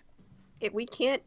It takes a lot of people to pilot a ship, so Yeah. it would be great if we could just get them to let us... Yeah, if we're already going to a city we know, I mean, now we won't be sold into whatever. Yeah, well, we can't join them in any sort of way or convince them that we're on their side, right? I mean, they took us prisoner I to don't know. begin with, and we we broke could. out. I already got an offer. Our persuasion is awful. Let's... I mean, we're best at... I mean, I'm not a very charismatic person. I'm not very persuasive. I'm much better at just fighting my way out. I mean, it'd be great if she could just tell them to let us go. I mean, like, or we could try to take out a few and then go upstairs. I'm down for taking out a few. We're all pretty good at fighting. Okay. Especially you and I. Ranger is good for staying back and doing stuff. Yeah, I've got some. I'm not adverse to combat. So my next question is... If worst comes to worst, you could always what are those the things that are holding to the crystal is how this thing is floating, right? Yes. So those ropes holding it, is it chain or is it rope? They are metal cables, kind of like airline cable, and they're pretty thick. They're about half an inch thick, and they are attached to brackets on the side of the ship. And then up at the top, from what you could see, just like from what you guys could see poking your head out the window, it looked like they're sort of like looped around and have like various winches and stuff to, you know, just lengths and such up at the top where they're anchored.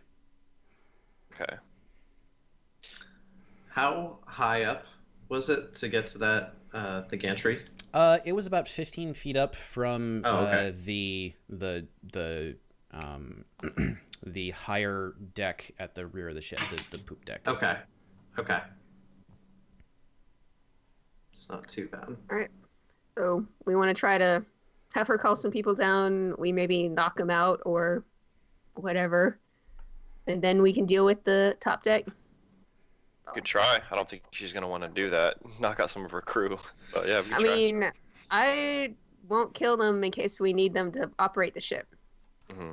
Like, oh no, we took out the navigator. Yeah. But I mean, I guess we could just follow the fleet. All right. I mean, Why?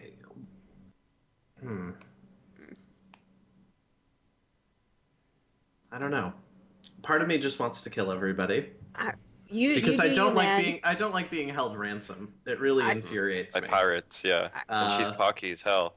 The other part of me wants to see if we could like negotiate a way to take over the boat and have it be our airship. Maybe she's not I don't think she's a very good captain. It seems like she's been held hostage multiple times. It seems like she said the crew is tired. They're being overworked. That's advantageous for us. Maybe we just go up there, hold her hostage, and say, she's not a very good captain. We'll take her out, and you can work for us now. And if they don't like that, we can just kill them. Assert dominance. Okay. I like that. I mean, we can go for that. We just, if they sound some alarm and the other boats converge on us, or other ships, we'll just as a warning. I've never been on a crew that had multiple ships at their disposal, so yeah. But I am fine with talking our way out. I'm not really into killing people, even if, I mean, she's killed people before, so I won't lose too much sleep over it. But yeah, they're pirates. They're not innocent people. yeah. Mm-hmm. All right. She said she's killed a lot before. Who's gonna do the talking? Is anyone Not me. particularly great at? I'm not persuasive. No. Boy. Are any of us intelligent? I mean, it's charisma. I mean, out of character, it's charisma Oh, is it? Yeah. that would govern. I'm So neither intelligent nor charismatic. I mean, I'm average, a little above average intelligence, but I'm only talking intelligently about ships because that's just my background. The rest of it, I'm just like, I don't know anything about guns or whatever. Who's the most charismatic? -1 for me. Wait, like it's actually a 1? It's negative. Well, I have a charisma of 9, but it's a -1. Yeah, I have a 10, so 0. Yeah, me too. Yeah, out of character, yeah. I'm not. Okay. You wouldn't have known my character as being very charismatic. Yeah. So we could just plan A, talk our way out. Plan B, fight our way out. Could we just go upstairs and just throw her off board? Be like, we're the captain now. Like, maybe they'll respond. Well, I think let's go up holding her with a gun to her head and explain the situation. And Okay, then plan A. we'll get a feel for the room, and if it's not positive, then we'll throw her off the ship. Okay. Plan A, gun. Plan B, captain overboard. Yeah. Plan Maybe C, we should fight. load up a few cannons downstairs and like have one person stay down, and if like we can just run downstairs and have them follow us and just fire them all off or something. We still don't Okay. know how to use these things. We could. If we just want to make an explosion with gunpowder, I mean, don't you just throw fire on the? Yeah, true. Actually, yeah. There's barrels of this stuff. But, So I mean, forgot this goes about that. back Honestly, to the other problem of destroying the ropes. burning that this. are- All right, so we're just gonna wing it. Yeah. We're doing it live. All right. So, how's this gonna go? What are you guys doing? Who is particularly like to make sure she won't break free from you, like barbarian? Yeah, it'll have to be me. I mean, You she's wanna, like- restrained too, so she'll be easy to restrain. She's Strength. used to the situation, so I don't want to give her an inch. Yeah, true. Well, no weapons too, so I think we'll wing it. We'll see how it goes. Here we go. right. Is there We anything don't want to on her load any of belt the loop? cannons. Just checking. I'm sorry. We don't want to load any of the cannons. Like just checking. Maybe we can like do. Could we check to see if we can try to load one up? Sure. Do an intelligence Just by check. looking at it. Sure. Ooh. Okay. Not bad. 17. Looking at it, this is actually, I mean, you've heard of cannons before, even if you haven't used them. They're pretty simple. You pour some powder in, put a little sort of stopper in there, drop the cannonball in, and just make sure everything's, packed down tightly. You light the fuse, and then it just goes, as far as you know. It's pretty simple. Okay. It's just a big iron tube that you load shit into, and then it explodes and shoots it out. Okay. Maybe we point a few, like 2 or 3 up the stairs. That way we can fire, a few off if we need to run back downstairs. Just someone light them. Oh, okay. They'll shoot upwards into the sky, shoot the hopefully. Crystal? Yeah. I mean, not too far upwards, just like, yeah, I just, I mean, having looked out one of the portholes, do I know how many cables are on each side holding the crystal? There are 8 cables on each side. 8. Okay. All right. Yeah, so maybe it's a little crazy, but maybe worst case scenario, we should try and just blow those cables off with a cannon and crash the ship. That might be better than trying to fight everybody. I mean, can you survive a fall from... I don't know. We could find out. We'll be prepared at least. Maybe it'll just catapult a few people off. Yeah, maybe we need to tie ourselves down to something with some rope. And yeah, if anything, it'll launch 5 or 6 people over the edge when it tips one way. Well, you seem to know how to load the cannon. How many do you want to load? How many can we fit in the stairwell? I'm saying, like, let's point some of them at where we, like, know the break points for the cables are. Oh, sure. So, like, if there's 8 on each side, like, can we see the bolts for those on the inside where it's kind of connected? Do an investigation check. Okay. I like where this is going.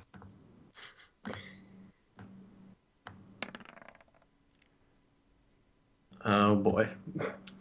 That is 6. There are a lot of bolts and large pieces of wood. There's pegs and all kinds of stuff along various points along the walls. It's hard to tell just from like a quick glance where these things might be attached. You could maybe like try and look outside to sort of do some sort of like, oh, this corresponds to that thing, but just looking around in here, it's hard to tell. Yeah. Let's ask the captain. Is she still there? Yeah. She's just standing there watching you guys whisper to each other, and you can see that she's like tapping her foot, and she's just like, oh my god, these people. But yeah, that seems to be her general attitude. She's just standing there. Still sort of at the base of the stairs. Occasionally she looks up at the sunlight that's starting to stream through, but she doesn't really do anything. She seems like she kind of gets the impression that she'll die if she does anything stupid. All right. Okay, good. All right.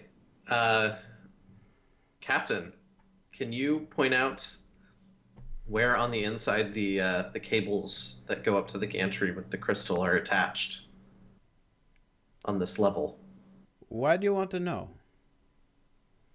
It's none of your business. I think I'm on the boat. It is my business. It's a safety precaution. This is a last or the opposite. Effort. Do a persuasion check with disadvantage. All right. Oh no. Please roll high. Okay. Let's see.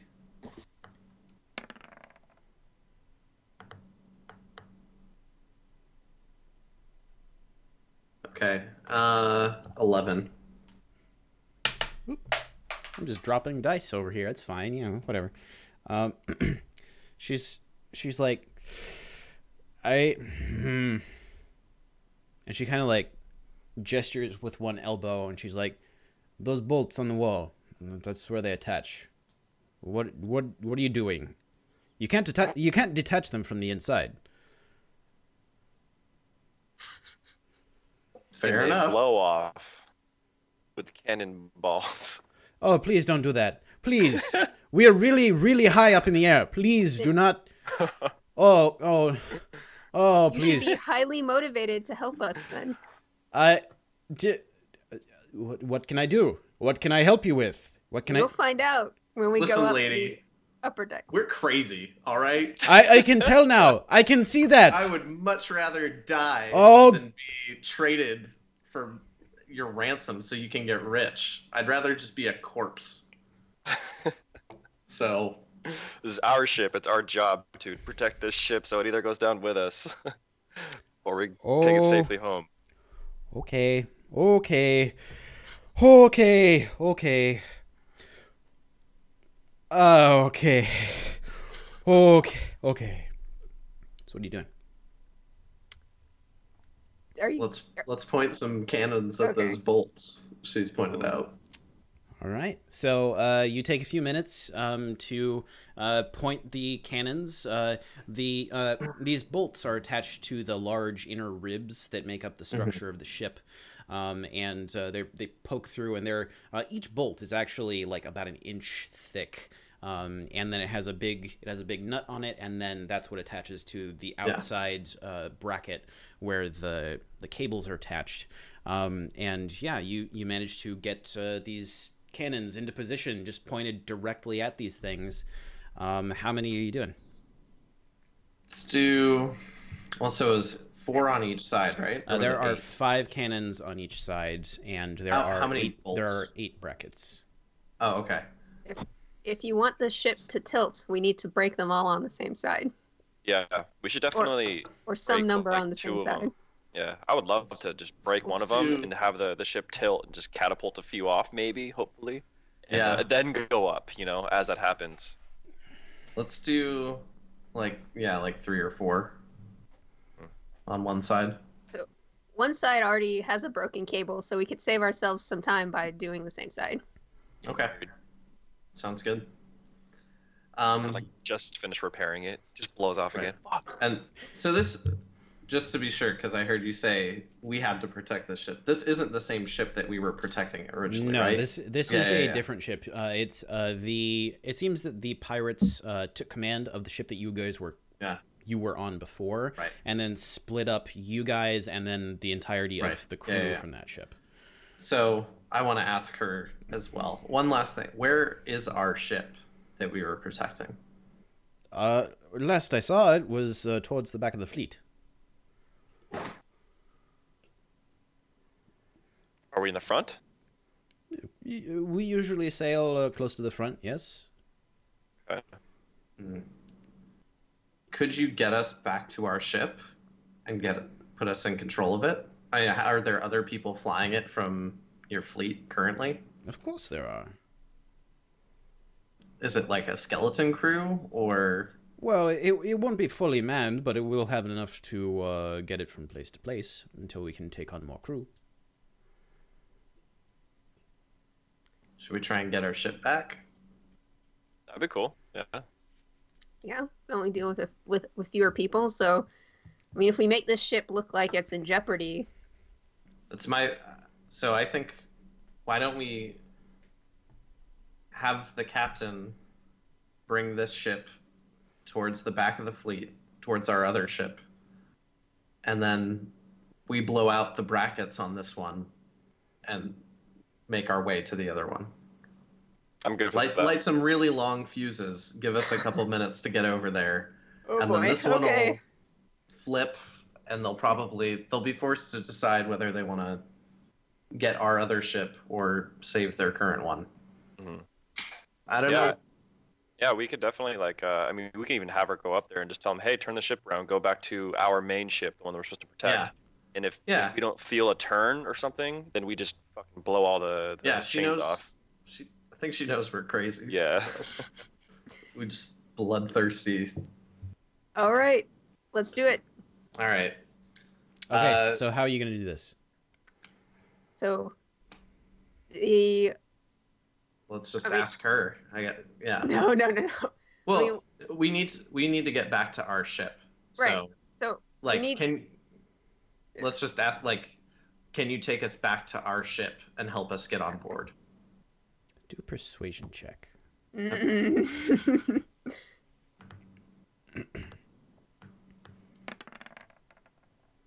11. She looks you dead in the eye, and she's like, and she looks at you two, and she's like, "Is he serious?" He's always serious. Mm-hmm. We'll blow these cannons. We'll destroy this ship. Cordell, do an intimidation check with advantage. Okay, that just means I roll 2 dice, right? Yeah. Roll twice and take the higher of the two. Yeah, there's 19. And then 11. Yeah.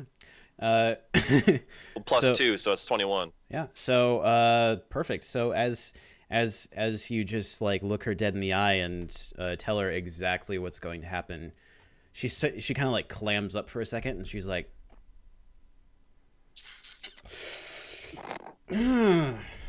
"All right. So, how do you want to do this? What do you want to do? What's the plan? What are we doing?"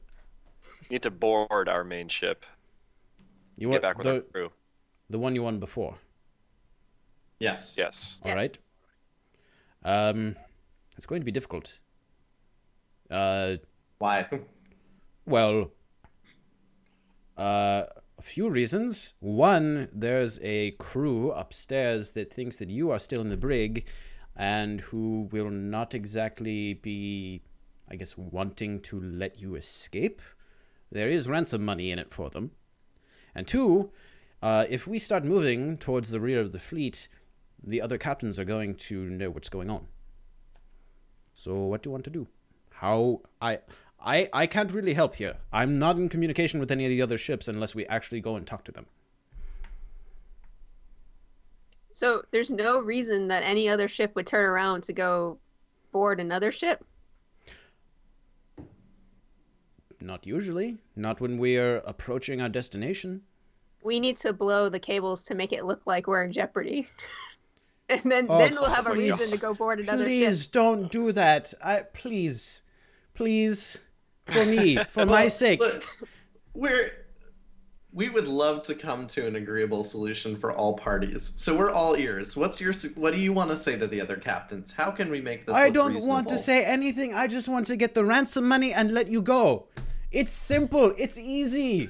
Well, the best thing about let's just blow the brackets. No, please don't do that. No, I want my I'm ship in tired one of this. piece. You're not helping us. I am You're trying to find helping. a middle I am ground. helping. I am helping not blow the ship out of the sky. Please. How long does it take the other ships to react to another ship doing something strange? I don't know, a couple of minutes. Blow it. No, please don't do that. We could just blow one, just to prove that we're being honest. I think we should blow 2. No, blow none of them. All right, what's the striking mechanism for lighting the fuse? Like, is it, do I need to have like a lighter? They have like little, essentially like little matches. They have like a flint and steel type of dealy situation that lights up a little punk.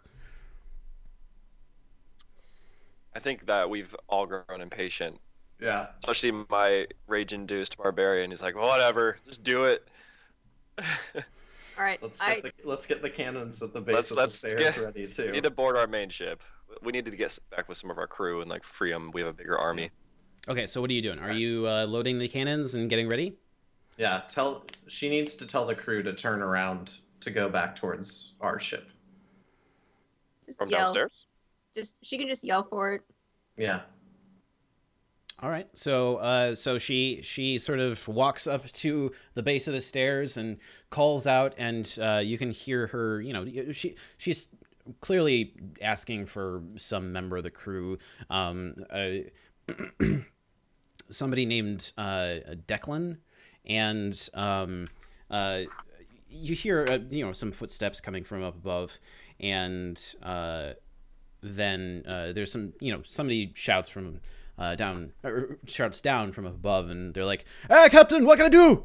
And she's like, turn the ship around and go to the rear of the fleet. And there's like a pause.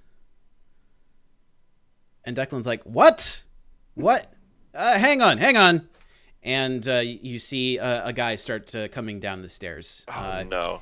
He's shirtless with some sort of pantaloons and some boots. Looks like he's got some rope slung over his shoulder, and looks like he's shaved. His head is shaved completely bald, and he's got like a little goatee, and he's just like he's working his way down. He's not like actually looking around or for anything. He gets to the bottom of the stairs and turns and looks to where the captain is, and sees all of you. Oh, great. I very quickly move to like just be like, if you scream, I will punch you. Okay. I think we want them to know anyway, right? Well, I would like it to be a controlled knowing. Gotcha. Do an intimidation check. Oh boy. Oh yes. Here we go. Oh, that's a 1. So as you start moving up quickly towards him, he looks at the captain whose arms are behind your back. He looks at you guys, and he sees you moving towards him, and he's like, "Oh no!" And he drops the this like rolled up rope and starts to go for a long dagger that's about. It's almost like a short sword at his belt, and he's like, "Ah!" And he starts to draw it. What are you gonna do? Am I in combat now? We'd count this as sort of a surprise round.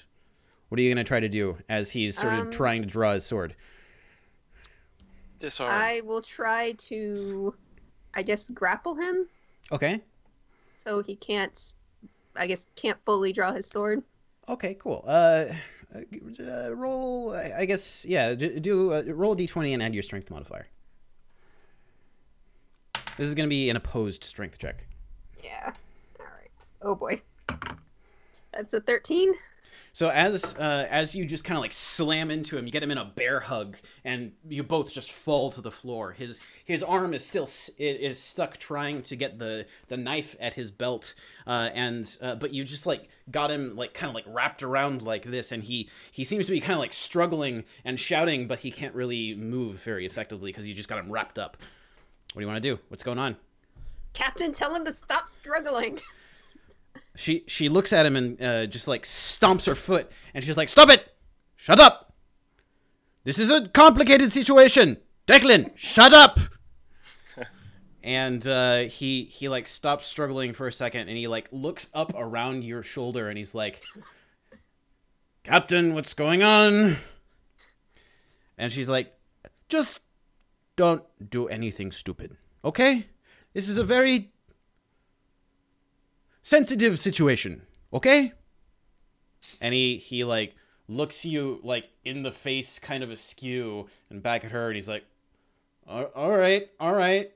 And you can kind of feel him relax under you, like as you've got your bear hug around his kind of like, he's got a fairly burly chest, but you just like locked his arms to his sides like this. All right. Well, I will loosen my bear hug, but try to like pull his dagger at like drop one of my arms to the to where his sword is, and like try to like step back quickly and like unsheath it and pull it. Yeah, he actually offers no resistance now that the captain is telling him what to do. All right. And I toss his weapon with the captain's. Like, actually, no, not in the same direction. I just like toss it down the hall. Cool. Yeah, it clatters to the floor back down there somewhere you can't really see. It's a little dark back there. Okay, what are you guys doing? We need him to turn the ship. Yeah. Maybe he can tell the crew to turn it around. All right. So what are you going to do? Captain, you clearly weren't convincing enough. Well, what do you want? I can tell them to move the ship. I did tell them to move the ship, and they didn't know what was going on. I can tell them again. I could go up there. First mate She can go up there with Declan. Okay. And they can turn the ship around. And if we don't feel it start to turn around, we're going to fire off the cannons. Oh. When you say fire off the cannons, Wait, no, we need Declan her is like, as a oh, hostage. Please don't do that. Don't fire the cannons. Please, please, please don't. All right, get upstairs, turn the ship around. Yeah, Declan can handle Go that. to the back of the fleet. Okay, I'm Captain. And she just kind of nods at him and just like, do it. And he runs back up the stairs, and you can actually hear him shouting orders as he's running up the stairs. He's just like, turn the ship, blah blah blah blah. Nautical shit, whatever. Roxanne, what were you saying? I was gonna say, I did kind of want to like trail him to see that he wasn't saying turn the ship around and kill us in the below deck. Yeah, as following him up the stairs a little bit, you can tell that he's just shouting orders to actually move the ship. He's not even saying anything about what's going on downstairs. Okay. Sweet. And I will go back downstairs. Okay. So after a couple of seconds, you guys would all feel the deck sort of shift below you as the ship slows down and sort of turns to the side and starts making its way towards the rear center of the fleet. Good job, Captain. You were convincing. Thank you. Now, what can I do for you? Would you like some tea? Maybe some crumpets? Would you like to sit down and have a massage? No. No. How can you help us now board the other ship? Honestly, I don't know. Fuck. How do you board ships? How did you board our ship? We threw over a gangplank and just walked across, but it's not. I suppose that we could say it's some sort of transfer, or we're moving you over there for something. I don't know. Do you have any information about? Is there anything on that ship that you know about that's very valuable? That might be in a secret compartment. Sure, there might be something like that. Well, we were guarding a bunch of stuff, right? It was. Look, you were guarding merchants' stuff. There was some spices. There was some pottery. No, what I'm looking for is something a little more substantial. Something, shiny. Is there anything like that on the ship? Do you know? It doesn't have to be. You just have to pretend there is. All right. So how do you want to do this? Let's gangplank it and just transfer. Yeah, you don't need your weapons. We just have to. I mean, we're probably gonna have to unlock her otherwise, or we just hold the. We still hold her ransom. That's a good question. If we're being transferred as prisoners, we can't go across with our equipment. No, I mean what I'm saying is all we need them is to put down the gangplank. Don't move the boat. We hold her hostage, and then we can just push her back onto the. Yeah. Or we keep her with us. Yeah. Okay. I don't want to give up our gear again. We could. Unless we put like robes or something over us to hide it. We could have everyone throw their weapons off of the ship before we do this. We could threaten them to blow the ship. The chains off. That's a that good way idea. We can't be harmed. All right. Let's do it. We need to take over the ship completely, I think. Captain, how long until we reach the back of the fleet? It should only be a couple of minutes. All right. Time's of the essence. Yeah, okay, we gotta do it now. Let's, I don't know, walk up with her and be like, throw your weapons off or we blow the ship down. Okay. Good with that? Yeah. Let's do it. Okay. And wait, first, can we rig up some very long fuses for those cannons, just in case? Sure. Yeah. Yeah. They have fuses and other stuff in the weapons room, in the weapons locker. Yeah. Let's just rig up some fuses that are give us a good minute. Okay, do an intelligence check. All right. Because you probably wouldn't be super familiar with how these specific fuses work. And how quickly they'll burn. Yeah, exactly. Yeah. It's an A9. They come in various lengths, and there is actually a spool of fuse material, but you're not exactly sure how fast it goes. All right. Let's just do like, I don't know. What do you guys think? If we make it too 5 long, feet? they'll 10 run feet? down and I know. yeah. I mean, Well, one of you can go up, or I can go up with her and tell everyone to throw their weapons off of the ship, or else Yeah. you two blow the cannons and Yeah. the whole ship. I guess goes we down. could burn a fuse and see how quickly it burns. sure, that works. All right. I've never fired a cannon in my life. Yeah, so burning a fuse pretty quickly. You get a sense Say like for, a 5-foot length. yeah, or something. you get the sense that to go about a foot will take probably 30 seconds. It's a fairly slow burning fuse for like really measured increments. Okay. Let's put like 2 feet then. Gives us a full minute to get across, and then it'll blow. I mean, Yeah. 2 feet. That means someone needs to be able to get down here, upstairs, and Yeah. across to the other boat in a minute. All right. And Let's... I can run very fast, Okay. but if they put up any sort of resistance, I will not make that jump. All right. Like, I think I might be the fastest person in this party, but Yeah. All right. What about 3 feet? Gives 3 us a minutes, minute and a half. or it was 30 seconds. 30 a foot? seconds. 30 Oh, seconds okay, a foot. yeah. Yeah. I'm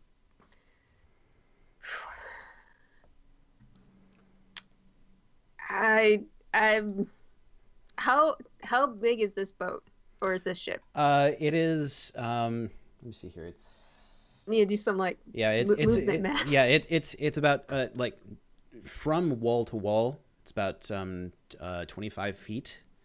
Okay. It's a very sizable ship.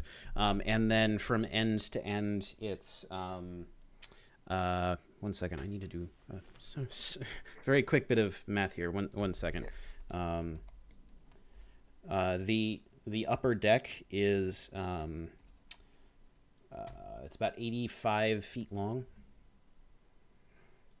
Okay, I like can from move. tip to tip. Mm-hmm. Okay, I can move 100 feet and around, so it's a minute. Assuming that I'm out of character, double moving. So in character, I'm like, I can move really fast in a minute. So that would be 10 round. So if you can move 100 feet in a round, Yeah. that would mean that in 10 rounds you could move 1,000 feet, because Right, a and round is 6 seconds, Right. or a turn is 6 seconds, and depending upon but Okay. a turn is 6 seconds. So if you had like 10 turns, that would be 1,000 feet. All right. So I think that Yeah. You can that, cover that that. should be fine. If anyone gets in my way, I am just gonna dodge them. All right. And yeah, I So can. why don't you stay below deck, and we'll shout down to you when it's ready to cross. just and put then my you head on light your the shoulders. fuse. And I'm on each of your shoulders. I'm like, if you don't see me again, know that I went down with the ship. All right. Okay, and you guys are still having these cannons pointed at the big bolts. Is that correct? Yep. And then, do we just want to tie it so that way there's one fuse that branches and? Yeah. Okay. Okay. So I don't have to waste time lighting Yeah. 5 fuses. Okay. right. So you are ready with all of the fuses downstairs. The captain is just standing by, looking at this in absolute horror about what you're about to do to her ship. You can hear sort of like this gurgling protest at the back of her throat as you are like putting the fuses in. She's just like, oh. But she doesn't, aside from that, she doesn't really do anything. She's just like, she's just sort of resigned to this. You can tell she doesn't like what's going on. We'll take her with us. She's our hostage. All right, so the two of you are walking upstairs while Roxanne stays down. Is that correct? Yeah. Mhm. Okay. So how Be do sure you... to yell really loudly when I can come up there. Yeah. Okay, so how do you want to go about doing this? Do you Well- want to walk up? You're holding her with the pistol to her head, and I'll Yeah. walk up behind you. Or my with a dagger. musket. Yeah, I'll just have the Yeah, I'll just have the one. dagger to her throat and be like, all right, everyone, throw your weapons off and Yeah. let's do our plan. Okay. She can tell him to throw him off. All right. Let her remain the negotiator. So what is the marching order here? Who is directly behind the captain, and then who is at the rear? I'm holding the captain. Okay. And then I'll be behind him. Okay. And you have your gun up and your okay. Musket ready. Yeah. Okay. Cool. Are you trying to load your musket, or do you just want it to be unloaded? It's for show. Yeah. Okay. All right, cool. I just wanted to make sure, because you didn't say anything about loading it before, so I just wanted to make sure. Yeah. Yeah. Yeah. Okay, cool. The chance of me loading it incorrectly and it probably backfiring is decently high. Yeah. So yeah. Okay. I'm just gonna go it's just for intimidation factor. All right, cool. So you sort of push the captain up the stairs, and what are you telling her to say exactly? Tell your crew to throw all your weapons off the ship, or else we blow all the chains and we drop 1 mile to our death. Okay. Do an intimidation check for me. Sure. Intimidation. 2, 3. It's not very intimidating. So as you're saying this to her, she just kind of like scoffs, and she's like, "That's not going to happen. They're not going to throw away all of their weapons. This is a stupid plan." And the ship goes down. Oh no! Please! Oh God! I've said this so many times. Why aren't you listening? We don't want it either. Blow one of the cannons. Blow one of the cannons. Show her that we're. No! Don't do that! No! Please! Please do not blow the cannon! Please! Please! Do it. Are you shouting that down for me to blow one? Like. Yes. Why not? Show her that we're serious. We need the weapons off of this ship.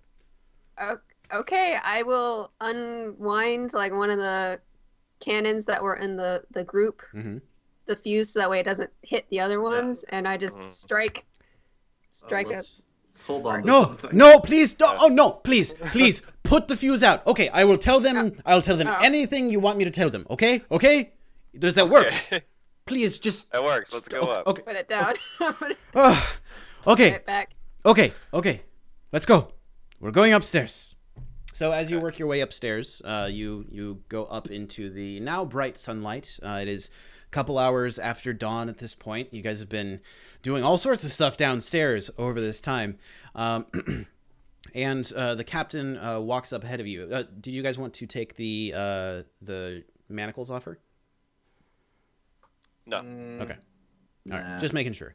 So she walks up the stairs onto the upper deck, and with you behind her, holding your knife to her, and she stands there for a second. You can see that as she gets up there, a few of the crew take notice, and she says, "All right, everyone, toss your weapons overboard." And for a second, the crew is just like, "What?" And she just repeats it. She's like, "Toss your weapons!" And there's still like a bit of hesitation, but then somebody's just like, "Ah, fuck it." They take a knife from their belt and they just like toss it, and they're like, "I don't know what the fuck's going on, but yeah, whatever." And slowly the rest of the crew follow suit as you guys walk up, and then they see that you're holding the captain hostage. You with a knife and you with a gun, and you see like their faces change. There's this dawning realization. They're like the last couple of people are like, "Oh Jesus Christ, okay."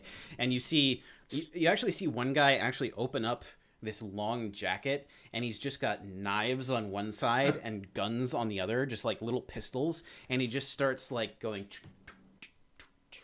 And it actually takes like a good minute and a half for him to just like unload all of this stuff, and he gets down to the last gun on his on this side of his jacket, and it's a very, very finely made piece. It almost looks like it's some sort of like display weapon rather than something that would actually be used in battle. It's very finely engraved. It's bright silver with gold trim, and he's like. And he kisses it. I'll let him keep it. He tosses it overboard. No!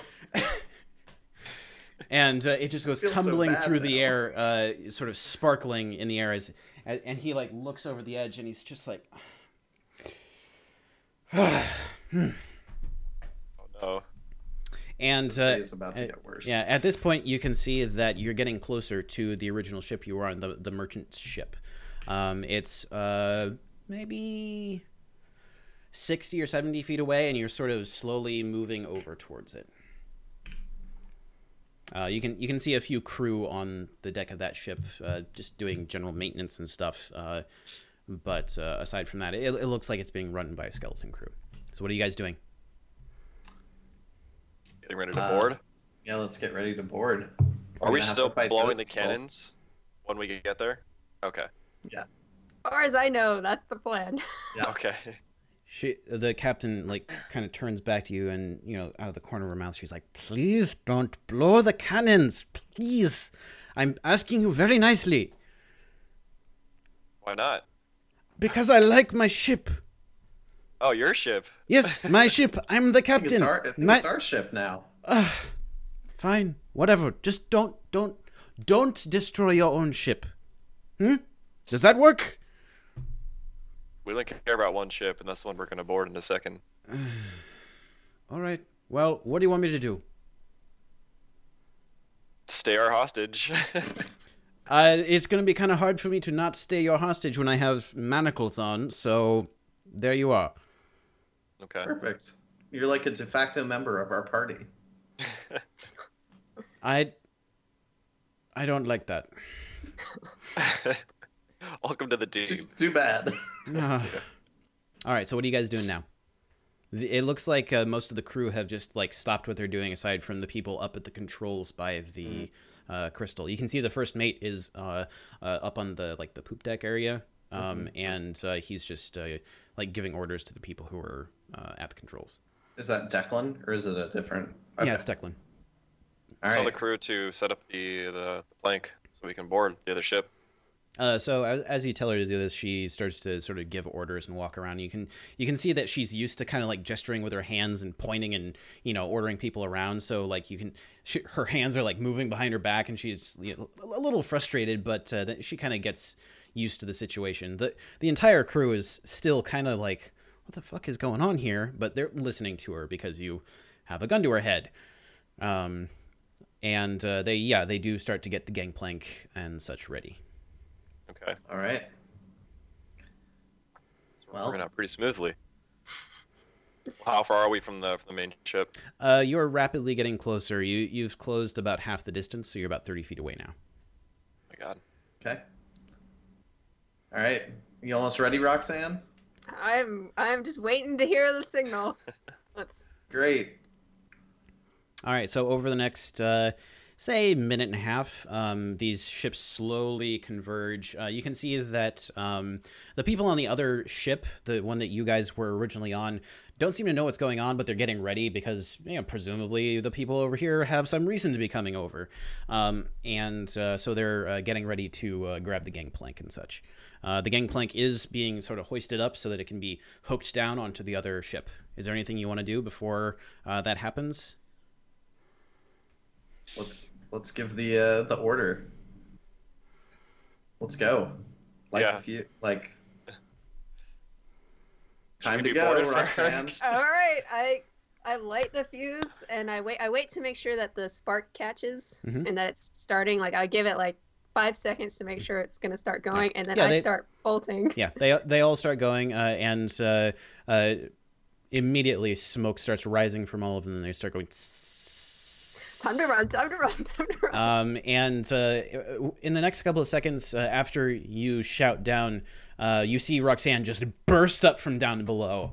At this point, the captain turns around and she's like, "You didn't. Please tell me that you. No. Oh God, fuck. Oh!" And she actually just like starts. She tries to run away towards the gangplank. Okay, good. Do you want to hold on to her, or?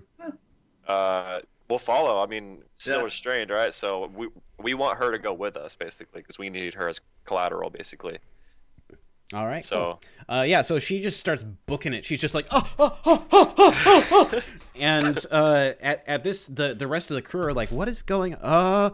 And over the next couple of seconds, you realize, oh, the first mate is now running down to the gangplank as well, because he understands what's going on. Sure. And he's just shouting. He's like, come with me, the ship's gonna blow.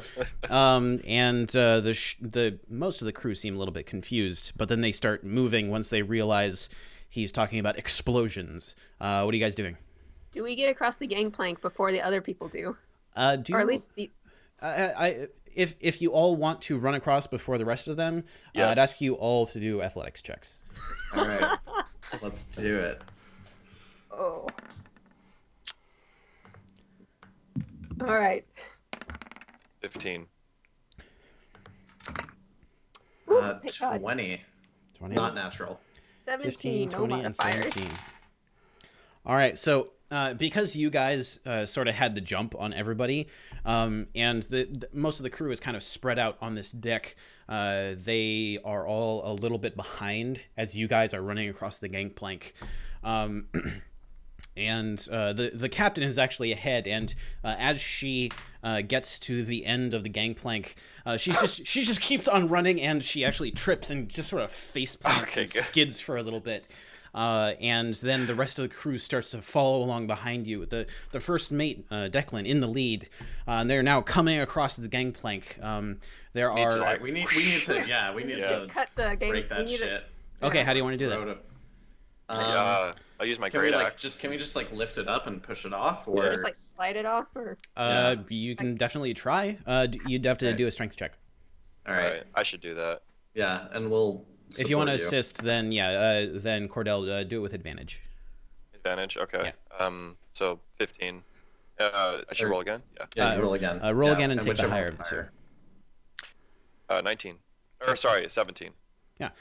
So as these guys are coming over across the gangplank is actually kind of like bouncing it a bit because so many people are coming across it. And on one of the up bounces, you just heave and just drop it over the side. Oh. And the entire gangplank just drops along with Declan and 5 other people who are just behind him. And as it drops, you just hear screams and guys, waving their arms in the air, and these wails just they slowly grow more and more distant until you just simply can't hear them. Meanwhile, the crew on the ship that you're currently on is like, what the fuck is going on here? At this point, I need you all to roll initiative. Yeah. Okay. Go. Oh, we need to pick that chick back up. Got a 13 for initiative. All 7. right. All right, so let's see here. That's going to be... Oh, sorry. 8 for me. Plus 2 initiative.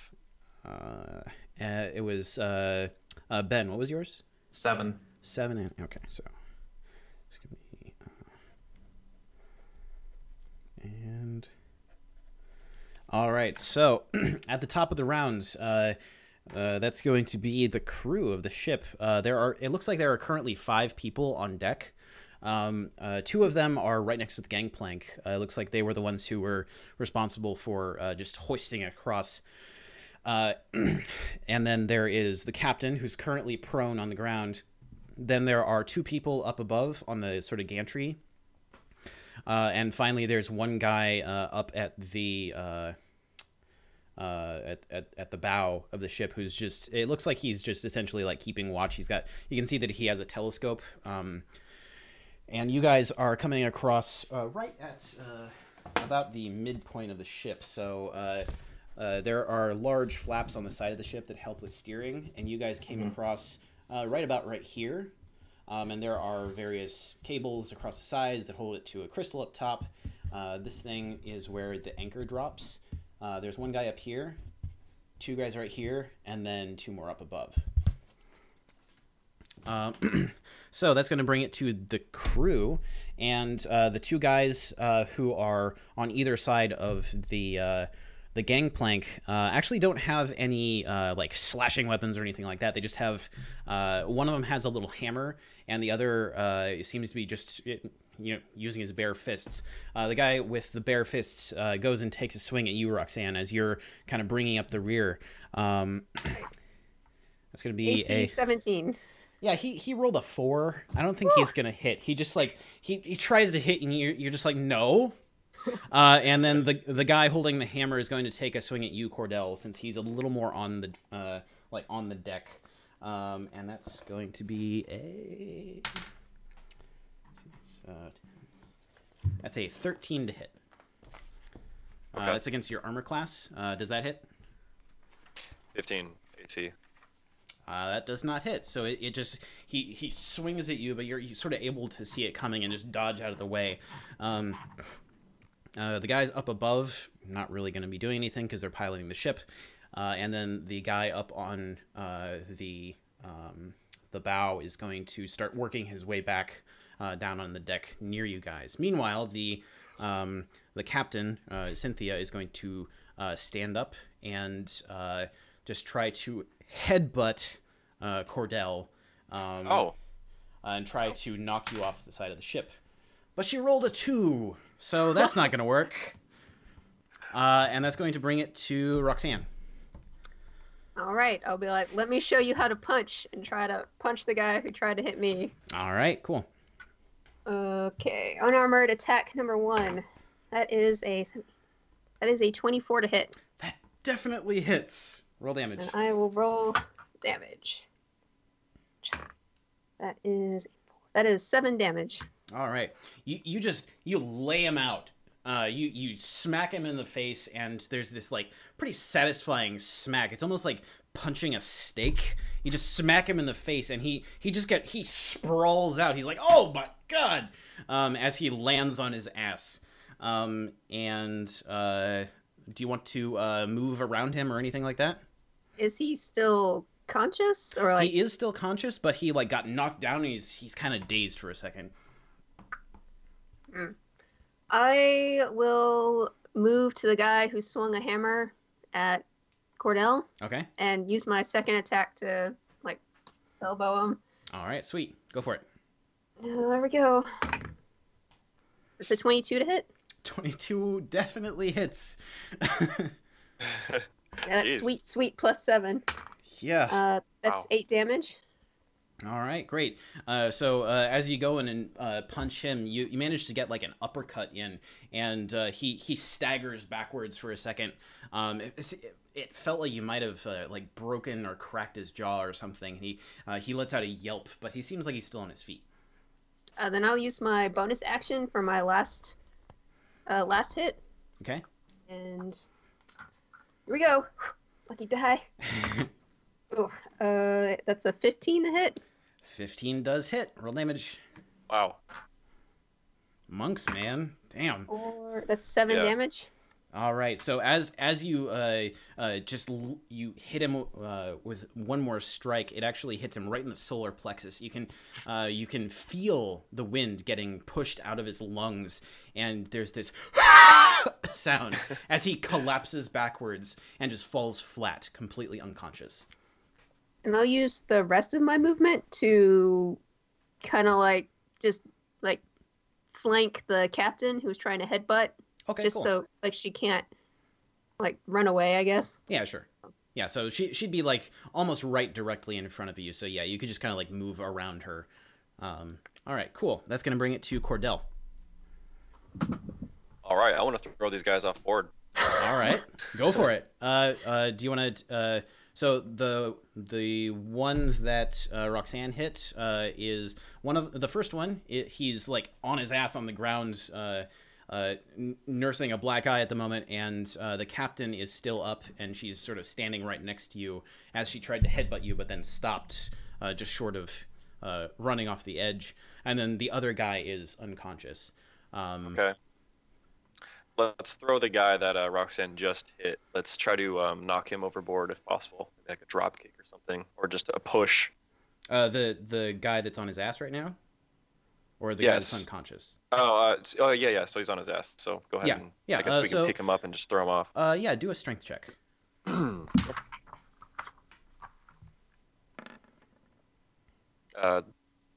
11.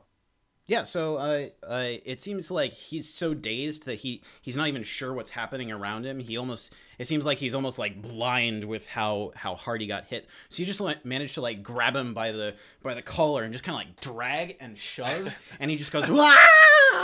kind of Wilhelm screams as he just falls off the deck. At this, you hear the captain let out this like "Oh!"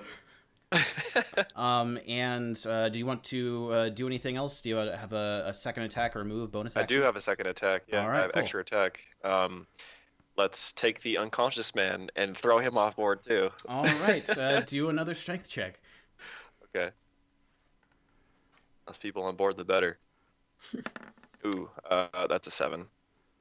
Yeah, so you do manage to grab onto him and drag him, but because he's completely limp, you can't quite get him all the way over to the edge. It's just like, it's kind of tough to hold on to him.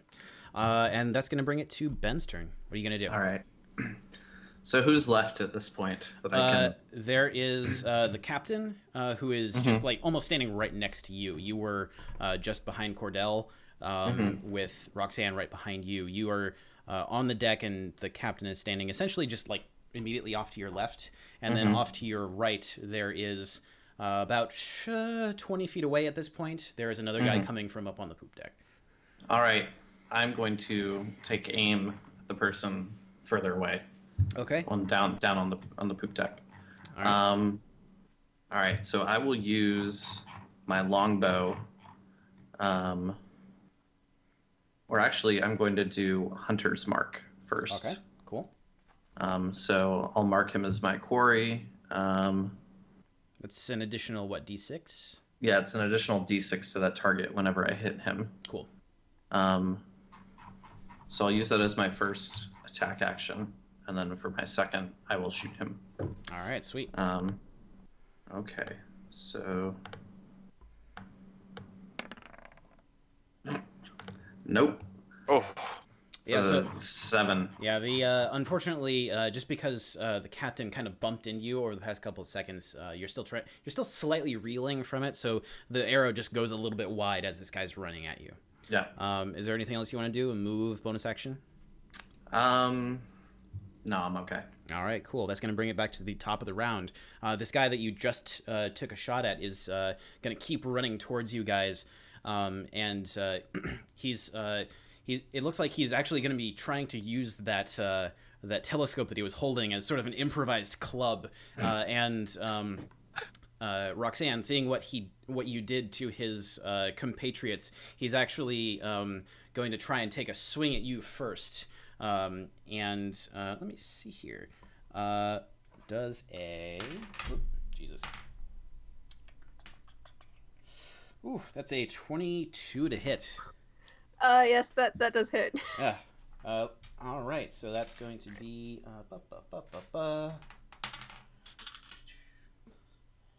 so that's going to be 2 bludgeoning damage as he just whacks you with this brass telescope that he's looking through. And he just like he stands there in shock at what's going on, and he's like and then the captain is going to try and then headbutt you again, Cordell, trying to push you off the edge. Does a... Let me see here. That's going to be plus... Okay. That's going to be... It's going to be a 16 to hit. Ooh, yeah, she hits me. All right. I'm a 15. All right. Well, that sucks. And then that's going to be if I can find the right die. It's gonna be, I believe I have some sort of thingy.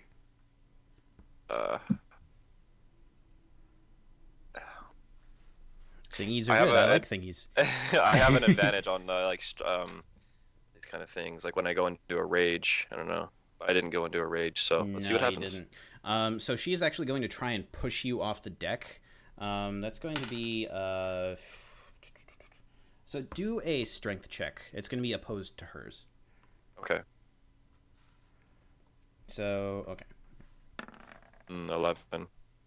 11. So she slams into you and kind of catches you off guard. You do take 2 bludgeoning damage just as a result of her hitting you, and then you get pushed off the deck. Do a dexterity saving throw. Oh my gosh. Hello. Oh, I rolled a 2. Well, 4. Oh no. So as you get pushed off the deck, your arms sort of cartwheel in the air, and then you just start falling and falling. Oh no! You see the ships get smaller above you, fading into the haze of the blue sky. I'm not dead again, am I? I keep dying. Oh, I should have grabbed the parachute. We should have listened to the parachute person. Oh. All right, that's going to bring it to Cordell's turn. And you're currently falling. Actually, since it is your turn again, do one more dexterity saving throw, because this is going to be interesting. Just trust me on this. 9. All right. I need you to do a strength check as your one hand latches onto the very end of the gangplank, which is now dangling. Strength saving check? Just a general strength check. Okay. Come on, baby. Come on. Ah! 7. So as you latch on and start swinging, you hit the side of the ship, unfortunately bouncing off. Your hands tear a small chunk of the wood of the boards from the gangplank, and you feel it just tear off in your hand as now you finally start falling through the air. Nothing above that you can grab, nothing below to save you. The wind rushing by your ears. That's gonna bring it. It's been good. Oh my god. Not again. All right. You do this to me. I'll obviously pretty upset at the captain. Fucking captain. So I'm gonna push her off. Okay. I like this. All right. Oh my god. I need to mute myself for a second.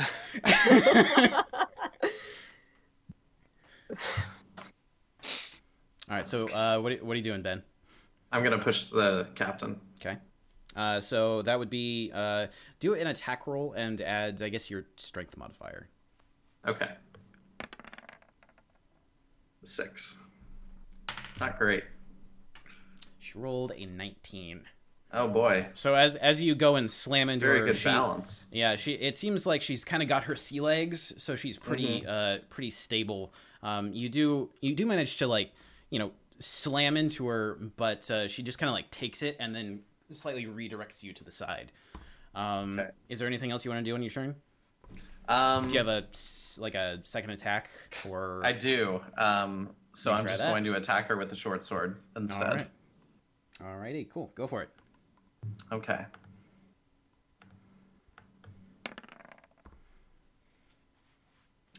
All right, that is a 12 to hit. Unfortunately, a 12 misses. All right. You swing it, and she like sees it coming now that she's got a good view on you, and she just like backs away a little bit. Okay. All right. That's going to bring it back to the crew's turn. She's going to try and, because her hands are still behind her back, she's just going to try to headbutt you again. This time, just because the angle's just headbutting towards the middle of the ship. It's a 16 to hit. For me? Yeah. That does hit. Yeah. All right, cool. So that's going to be 5 bludgeoning damage, and do... It's quite a headbutt. Do a an acrobatics check to see if you can stay on your feet. Okay.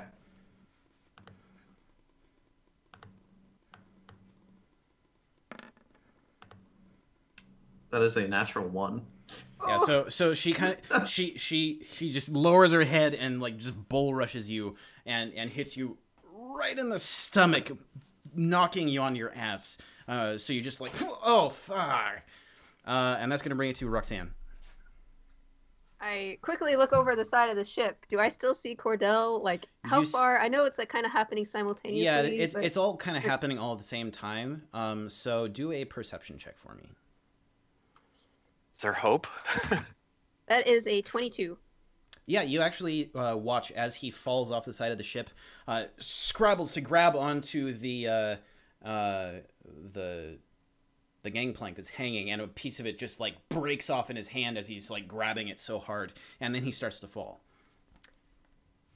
Okay, this is probably a timing thing, but I have a harpoon. Mm-hmm. How quickly can I tie some of my rope to the harpoon and throw it? That would be your entire turn. That'd be like a full 6 seconds. And that would use like my movement. Yeah. All right, Save me. Personality quirk is sticking with the crew, and you're my crew, so I'm like, man overboard. And I take my harpoon and I tie the 50 feet of rope that I have from my pack, and I throw it down. Or I guess I have 50 feet of silk rope from my sailor background and 50 feet of regular rope. You know what I want you to do? Since you do have a sailing background, you would be very adept at tying knots. So here's what I want you to do. Do a dexterity check with advantage. Dexterity. I'm good at that. Whew, non-nat 20.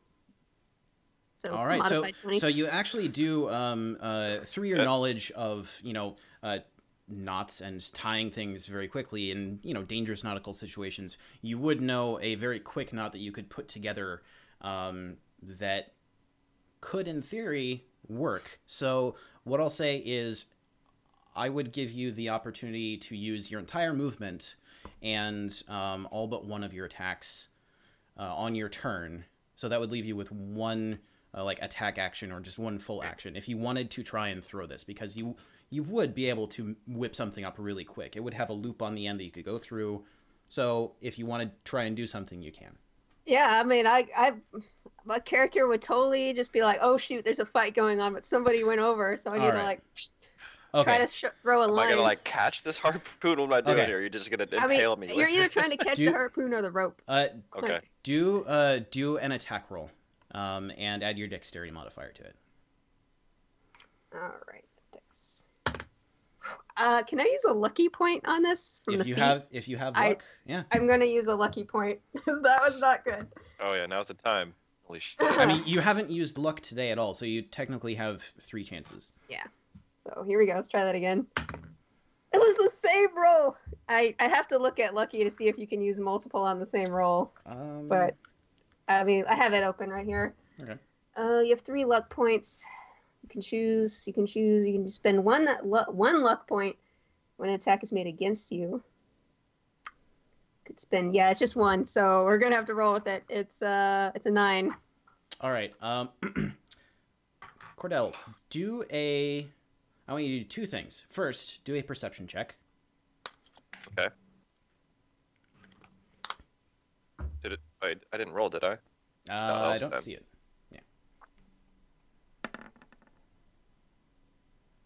Yeah. Perception. Okay, so it's a 6. Okay. And well, you should have a passive that's higher than that. Yeah, the passive perception that you have on your character sheet should be higher than that. Oh, really? What does it say? Yeah, it's like under your other skills. It says +4. I mean, I rolled a 2 +4. If you look below that, there's your. Yeah, so it should be like 12. Yeah.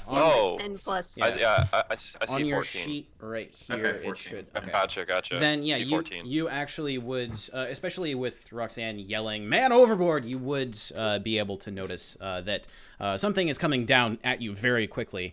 Oh my God. You know what? That's actually going to bring it to Cordell's turn. So, do a dexterity check to see if you can grab this thing. Okay, I think I can also enter. Does entering rage have any sort of give advantage on strength checks and strength saving throws? I don't see anything with dexterity. Oh wait, unarmored defense while you were not wearing any armor. Your armor class equals 10 plus your dexterity modifier. I need everything, right? Well, you'd just be using your dexterity for this, just to try and grab onto this thing. Okay. So dexterity, strength, saving throw. Okay. Sorry, still new to. Oh, there we go. 18 plus 2, 20. 20. So, even though it's a little bit off, you do see this thing running, flying towards you, and you just like reach out and just grab onto the very end of this barbed pole of metal. And Roxanne, I need you to do a strength saving throw. Oh, please, Jesus. Assist her. Might be using another lucky point on this. Oh, yeah. That was pretty bad. All right. Oh. Not a 1, but not much better than a 1. Okay, that's a 13. All right, and Cordell, what is your what is it? You are a medium creature, so that's gonna. Okay, yeah. So you do manage to hold on to it, though you do get dragged to the edge, the very, very edge of the ship, and sort of like pulled up, and you're just managing to hang on to your rope as it's sort of slipping through your fingers. Ben, your turn. What are you doing? All right. I'm gonna go try and pull the rope up. Okay, cool. So Come on, we can do this. Yeah. So do a strength check with advantage, since you're. All right. Actually, that would. Yeah. You're sort of sure? helping each other. Okay.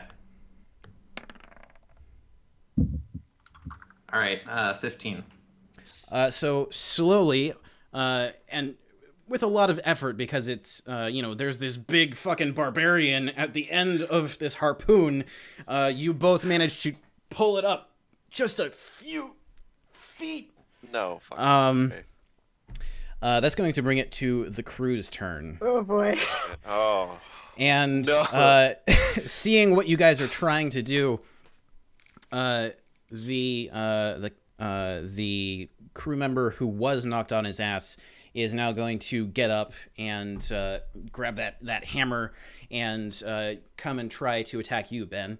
And so that's going to be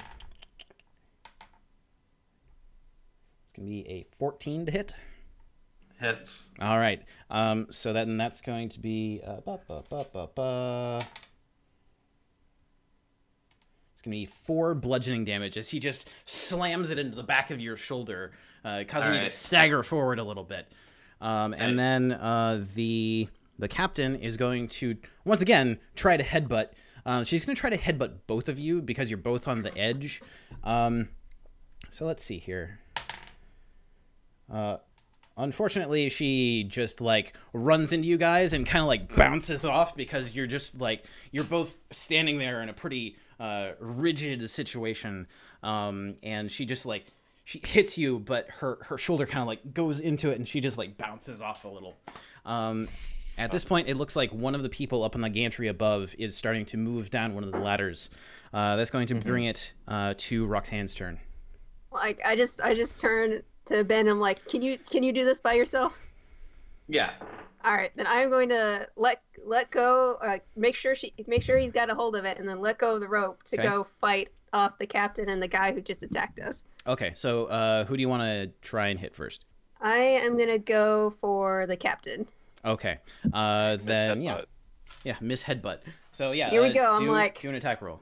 I will show you how to headbutt. That is a non-nat 20 to hit. That definitely hits. Roll damage. All right, first attack. That is 7 damage. All right, you just whack her right across the face as she's kind of like looking at you, kind of slightly bent over. It looks like she's getting ready to do another headbutt or something, and she's just like, oh, fuck. All right, now what are you doing? I'm going to use that key point to do flurry of blows. Okay, I like the sound of that. She is not getting up. I'm not letting her get headbutt us again after she pushed my friend overboard. Thank so you. I have 1 more attack and then 2 more attacks from flurry of blows. So I'm going to do a Flurry of Blows attack as my second attack. All right. Oh, here we go. That is a 23 to hit. Also definitely hits. All right, here we go. So that is another 7 damage. All right, so you unleash into her, and it's this sort of like combo thing with both fists as you just like go poof, and you actually strike her in the upper chest, and you can hear like a crunch as you hit her with the first hit, and then another as you hit her with the second, and it's like the breath gets knocked out of her, and she staggers back a little bit, and she's like, "Ah, those were my collarbones!" Oh. And then so with Flurry of Blows, since I'm way of the open hand, I'm going to pick that she has to do a Dex saving throw or be knocked prone. All right, cool. What is the DC on that? That is DC, I think it's 14. Dex saving throw. So that is a 17. So she does save. All right, then I'm going to keep hitting her. All right, So go for it. Second Flurry of Blows hit. Ooh, that's 14. A 14 unfortunately does not hit. All right, then back to a regular attack. That die's benched now. Missed. Oh, okay, that's better. An 18 to hit. 18 hits. Roll damage. Ooh, max damage 10. Awesome. So as you go into another flurry of strikes, your hands almost actually start to glow just a little bit with this inherent energy in your strikes, and as you hit her multiple times on her chest, it seems like you actually break multiple ribs, and she staggers backwards a couple of steps, and it seems like she is really in rough shape. And as she staggers backward, you can see that she coughs a little bit, and there's a little bit of spray of blood as she coughs. And I'm going to use one more key point to... Actually, I think I can only use one key point a turn, I think. Actually. I don't recall. I don't... Man, you can spend these points... Oh, okay. So as long as it's not overlapping, I think I can use more than one. I wanted to use a key point to turn that last hit into a stunning strike. Okay. What does that entail? The target must succeed on a Constitution saving throw or be stunned until the end of my next turn. Awesome. Okay. And what is the DC on that? That is DC 14. All right. She rolled an 18. I'm going to use my last lucky point to disadvantage her. All right. Let's try that. Gosh. That is an 11. So she is now considered stunned until the end of your next turn. And that is going to bring it to Cordell. I need to get my ass up there. Let's start hoisting myself up. Yeah, do an athletics check. Okay.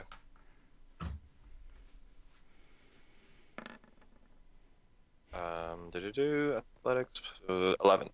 Yeah, so it's going to take your entire turn and your entire movement to get up there, but you do actually manage to get up onto the edge and start hoisting yourself up. Yes. All right, Ben. Thank what are you you, doing? Roxanne. All right.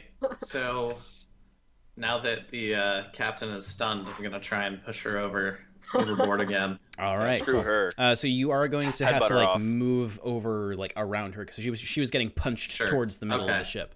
She's actually right in the middle of the ship right now. So yeah, take that as you All will. right. Okay. All right. Is it a strength? Just strength again? Yeah, essentially, yeah. Just do a strength check. Okay. All right, that's 17. All right, so yeah, you manage to run up and grab her and start dragging her just towards the edge, and you do manage to drag her about 10 feet. Okay. But there's still another like 4 or 5 feet until you're right at the edge. Okay. All right, cool. So is that all you wanted to do? Do you have a like a bonus action or anything like that? Any more movement you want to try? I have some spells that are bonus actions, but none that are particularly applicable right now. So all right, no, I'm okay. Then that's going to bring it back to the crew. What Oh, excuse me. The guy with the hammer is going to try and to hit you, Roxanne, now that he sees what you're doing to the captain, and so he's going to run up and try to hit you with his hammer. That is a 6 to hit, which is... Nope. I don't think that's going to hit. So he just takes a swipe at you, completely misses. And then the captain is going to try and move around you, Ben. She's going to like try and break out of your grasp and move away. That's a... that's a not natural 20 to break away. Do an opposed strength check. All right. This is an 8. Yeah, so she manages to just like slip out of your grasp and start running towards over towards Roxanne.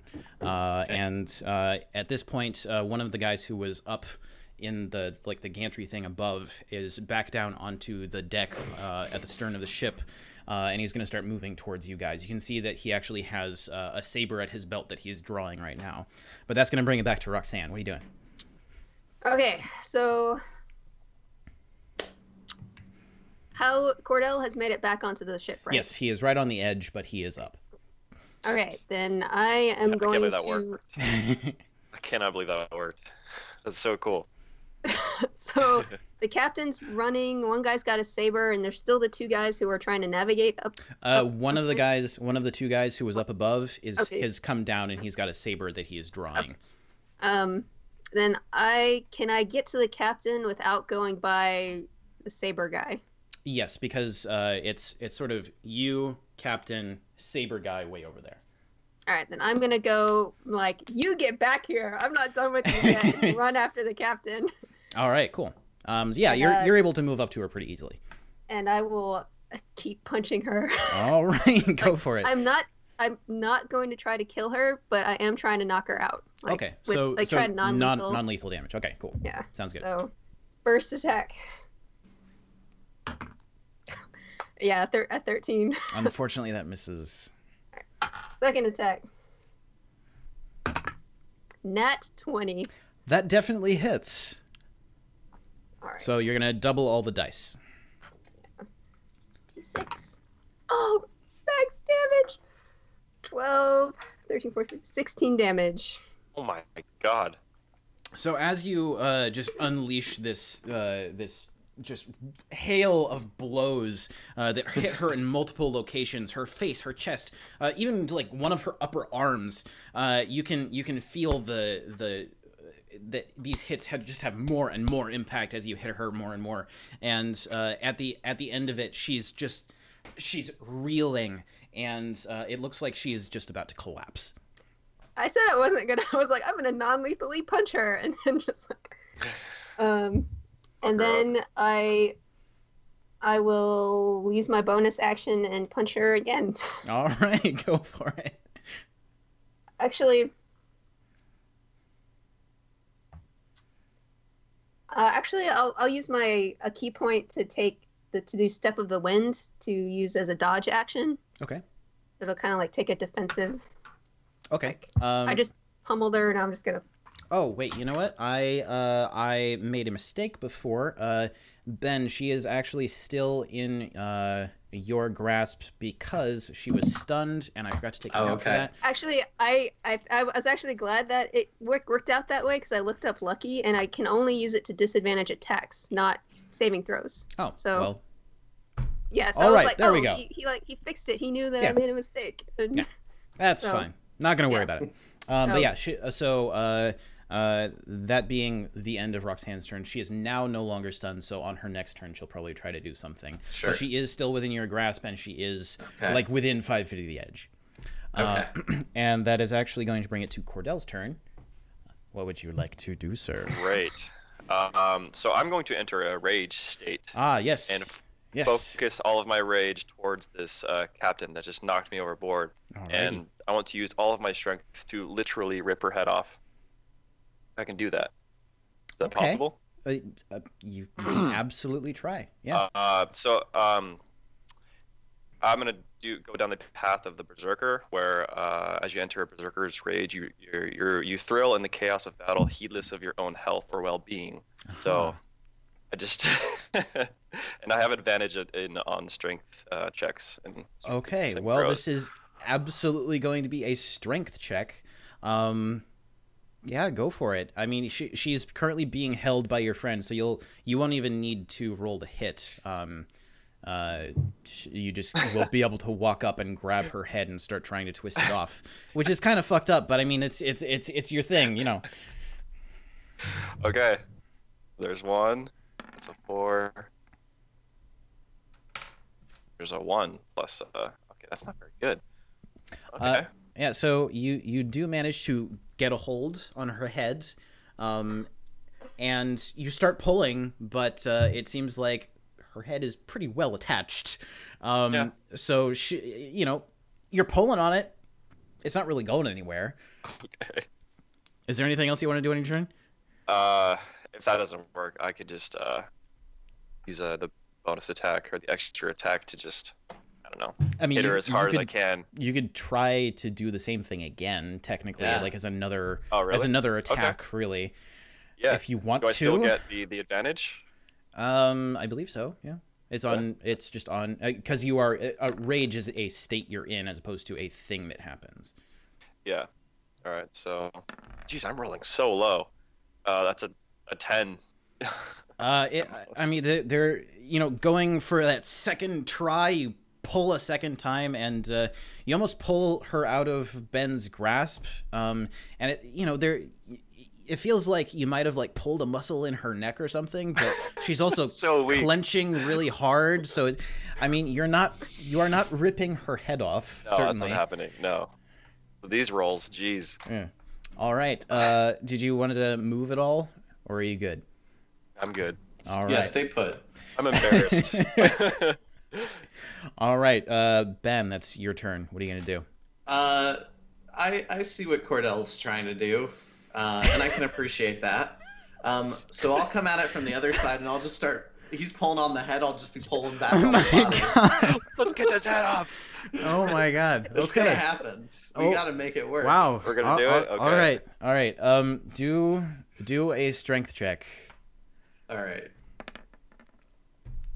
That's a 12. I mean, she starts to groan and scream and go and her arms are moving around. She's kind of kicking a bit, but you guys aren't successfully ripping off this person's head. No. I've got another attack. I'll go for it again. Okay, yeah, do another strength check. I'm committed to this. Let's try to do it. Why not?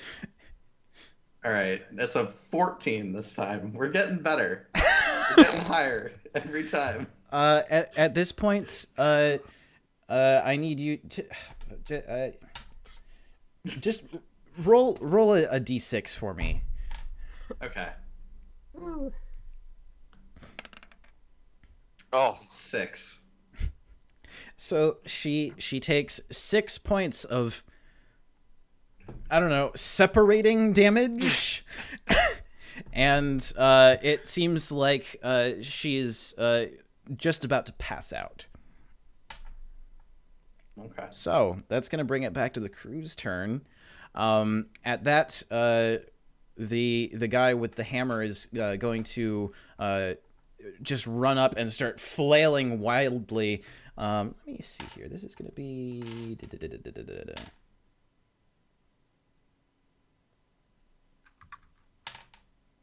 All right. And he's just going to run up and just wildly start attacking you, Cordell. And let's see. Does a... Let's see. That's a 13 hit.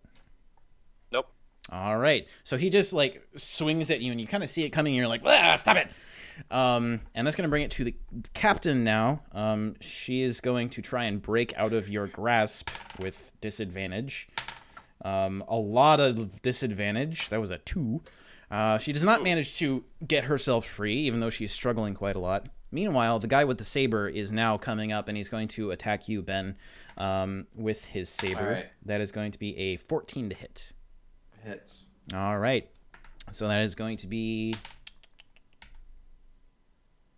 6 slashing damage as he just swings at you with his saber. All right.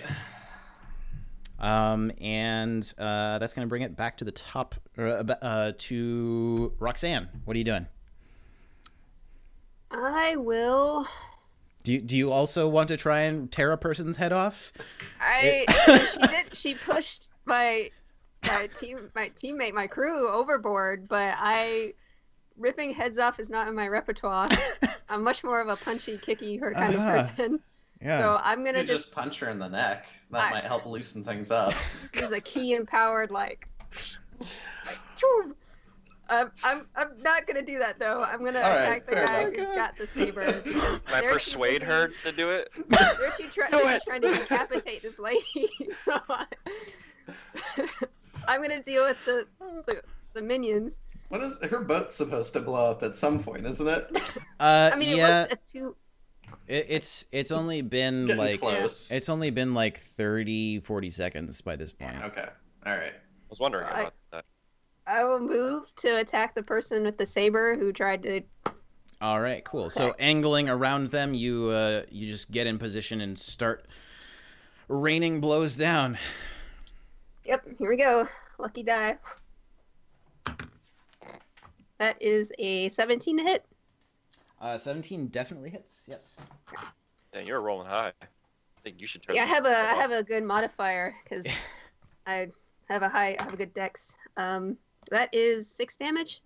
All right. So as you run up and just like wail on his face, he kind of like you actually managed to spin him 360 degrees, and he's just like, oh Jesus, holding this saber in one hand and trying to balance with the other.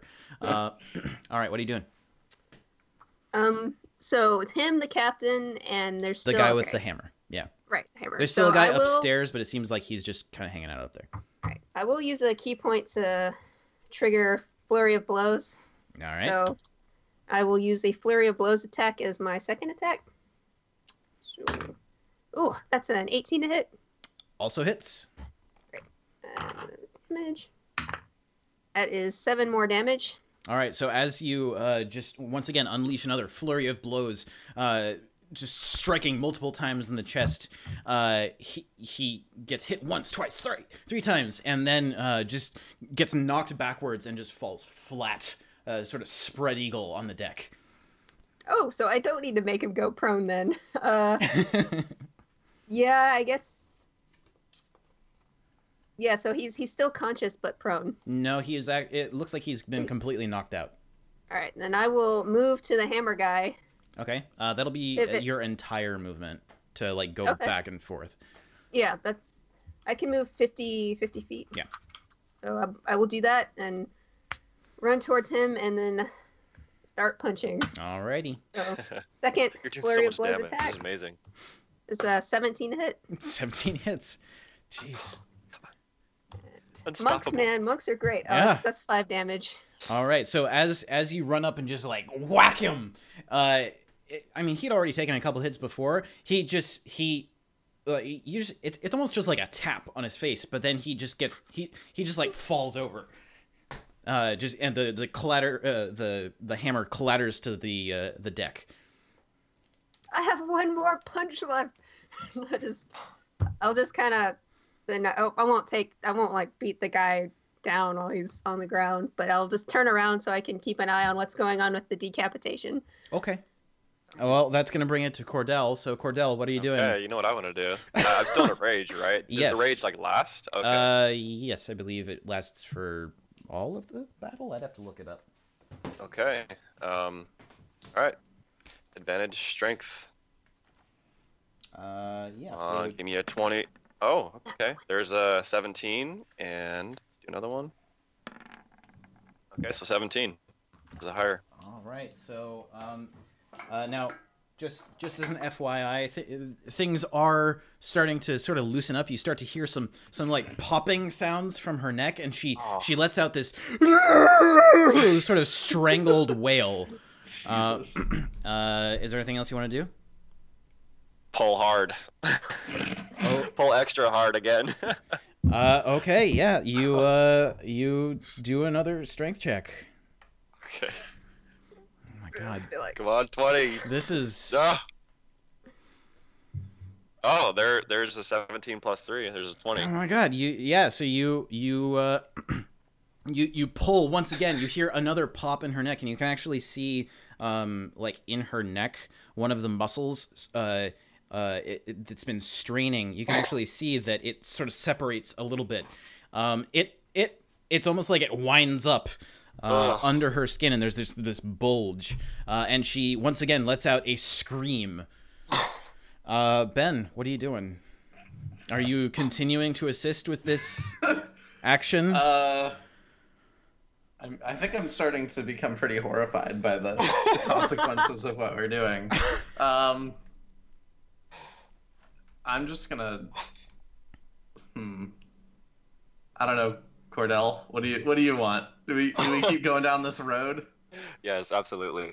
Yeah. It's coming off. Come on. All right. I was just gonna say maybe stab her and put her out of her misery, but at this point, all right. I guess we're throw this head. All right. That's a 15. So as you pull, you hear another sort of tearing pop come from her neck, and once again, I mean, this whole time she's been going, and then she lets out a, and you know it's really fucking gross. She coughs a bit, and some blood spatters out. It's really unpleasant. All right. One more. Oh my god. Oh no, that's a 5. All right. Yeah, so you keep pulling, but you don't manage to get any more progress at this point. Oh my god. The DM is horrified. The DM is horrified, yes. At this point, it's the crew's turn. She's going to try and break out of your grasp. But she certainly does not with a 4. Meanwhile, the guy up above, you can see, like, just glancing up, you can see that he's, like, looking down with this horrified look on his face. Sort of mimicking the horrified looks that I've been making. And that's going to bring it to Roxanne.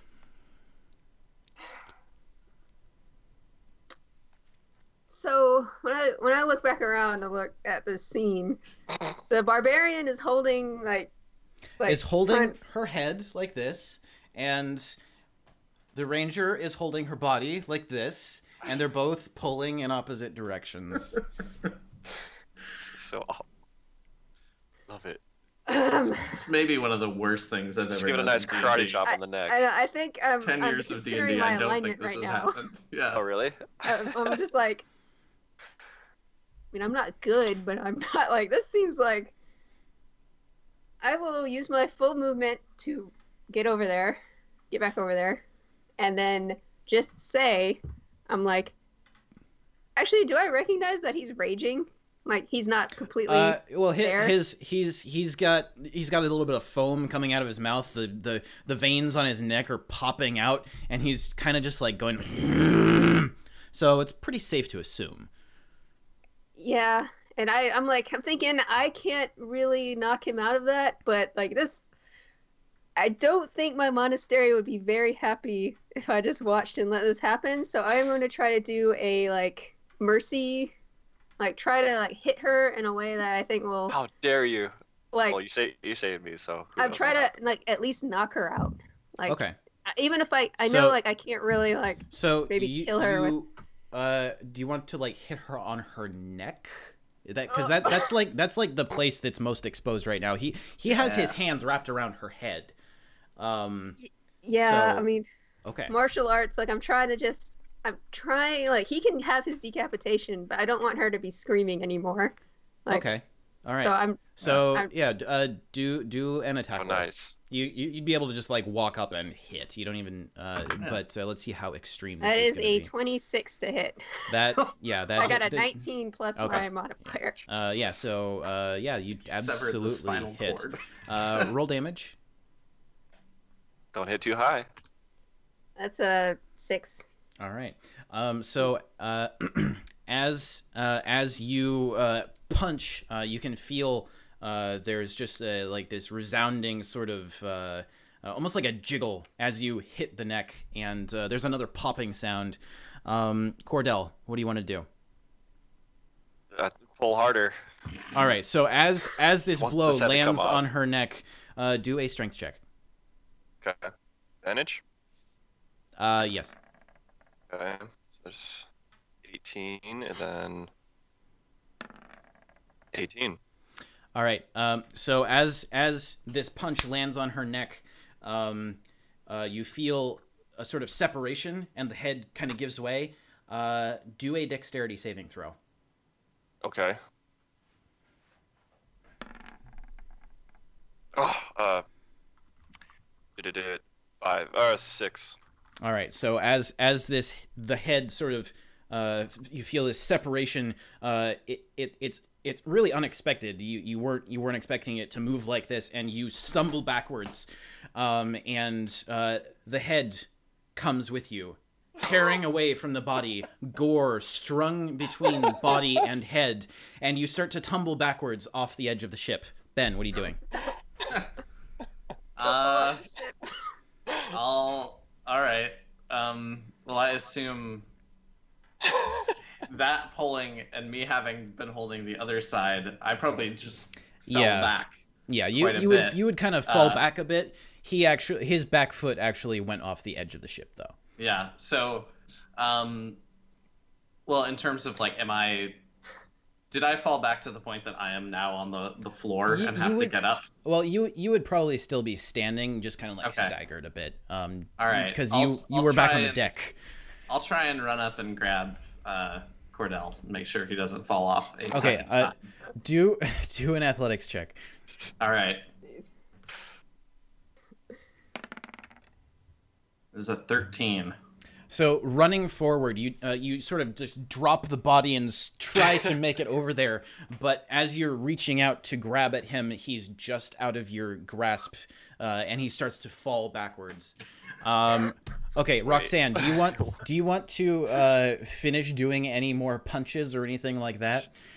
No, I was trying to just like mercy kill her at that point. And now she seems I'm now covered in probably some splashes of blood. Oh yeah, there is gore everywhere. It is very, very unpleasant. Yeah, so I won't be doing any more like attack actions, so you can continue from your previous turn if you want to, or we can. I mean, this is sort of loosey-goosey out of combat now. Okay. So what do you want to do? Has Cordell started to fall over? He has started to fall over. Yes. Then I will attempt. Well, I mean, in the last round, I used all of my movement to get to the point to punch her. So I don't think. I mean, I don't think I can like move again and. I mean, you'd be able to kind of like try and reach out to get him. It's still close enough for that. I'll be like, oh no, you don't, and try to grab him. Then also do an athletics check. Athletics. To just like kind of spring over there. That is a 17. Yeah, you do manage to hop over there and grab at him, holding onto his forearm, which is now covered in a spray of gore. It's very slippery, and it almost completely slips out of your grasp, but your hand kind of catches on like his wrist and the head, and you're just like, ah! All right. Cordell, what are you doing? So many times. Trying not to fall overboard. Yeah. What do I do with that? Should I just try and fall to the ground instead of? Do another dexterity check. This time with advantage since somebody is trying to help you. While trying not to let you go from the gruesomeness of it all. 18 plus 2. So 20. Yeah. You manage to like stabilize yourself and not fall off the side of the ship again. And now that you're back on the deck, you have the captain's head in your hands. At this point, you would all start hearing yells from behind you, and very angry-sounding yells. Ben, you would be facing in that direction and seeing what's just happened. You'd kind of look up as the sound starts, and you can see that the crew from the other ship that you guys were just on are all watching this scene, and they have all seen you just tear off their captain's head. All right. So Yeah, that worked. Well, it took a couple of tries. With that, what do you want to do? It seems like looking around, some of the other ships have taken notice. You can see that there are other ships. There are people pointing at you from the other ships, pointing to the deck.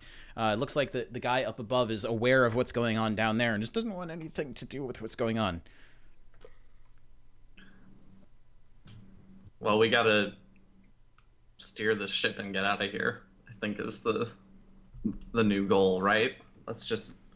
The other ship's gonna blow up in a minute. Mm-hmm. We just gotta peace out. How many more people are on this boat? As far as you can see, there's only the one guy. Really? Oh. At least up on the deck, yeah. Okay. Mm-hmm. Well, whose turn is it? I mean, you're kind of out of combat now. You guys can do essentially whatever you want, but though keep in mind that the guys on the other ship that you were just on are pretty aware of what's going on, and it looks like they're making preparations to try and board. Okay. All right. Well, let's... kind of just want to like roll the head down to the bottom deck and see what happens. But not really. Okay. That might be bad. What do you guys think? I want to try and just get this ship out of the fleet and moving away. Okay. So it looks like the control deck area is where you would have to go to try and do that. All right. All right. We'll head I'll up there. go with you. All right. Maybe it's something like an actual water ship. Maybe. So I could use the help, definitely. So there is a rope ladder that goes up there, actually on either side, and up at the top there's sort of like a metal grate that you would stand on, and you can see that there's the guy up there who's just like operating some sort of controls or something. Climbing up this rope ladder, you can see that he's pretty aware that you guys are there, and he's as soon as your head pops up there, he takes his hands off the controls and he's like, "Don't kill me! Don't kill me! I just do whatever you want. Just don't kill me. I'm not gonna fight. I'm good. Just please don't kill me." All right. Okay. Help us steer the ship Where do you want to go? away from the fleet that is starting to turn and chase us. All right. So over the next like 30 seconds or so, it looks like this. The controls up here are a series of knobs and levers that he's able to turn and adjust to drive the ship almost like a tank with levers. And then there's a sort of wheel dial thing in the middle that he can use to adjust the altitude by directing it up or down. There are a couple of other levers to do something you're not quite aware of, but he does start to move you away from the rest of the fleet. And at this point, there is a series of explosions, just a Yes. and you guys can see that the walls and deck of the other ship just start to explode outward. Guys start flying off the deck. Huge holes get torn through the deck and out, and it seems like something ignites downstairs because you can now see flames shooting out of the portholes on the lower deck. And then there's another just huge explosion as the barrels of black powder explode, completely annihilating the front end of the ship, and it just starts to drop down in flames. The cables snapping from the sides, and the entire deck just falling. Guys just start falling through the air, screaming, and the crystal up there, with still two guys driving, just kind of it drops a little bit at the rear where it's being pulled down, and then the cables snap, and it rights itself again and keeps moving just a little bit as the entire deck and the remains of the ship just fall thousands of feet. And at that, most of the other ships in the fleet start angling away, both from you and from the dangling fiery remains that are still on the ends of the cables. With that, the flagship that you can now see, which is the largest ship up at the front, starts turning and turning sort of parallel to the front of your ship, and you can see all of the portals on the side of the ship start opening up, and there are 2 rows, one on top and one on bottom. It looks like 10 of them, so 10 rows of 2, and they all just start opening up, firing at you. Oh, man. Maybe we shouldn't have done this. I mean, almost all of them turned away except for this one. Oh boy. All right.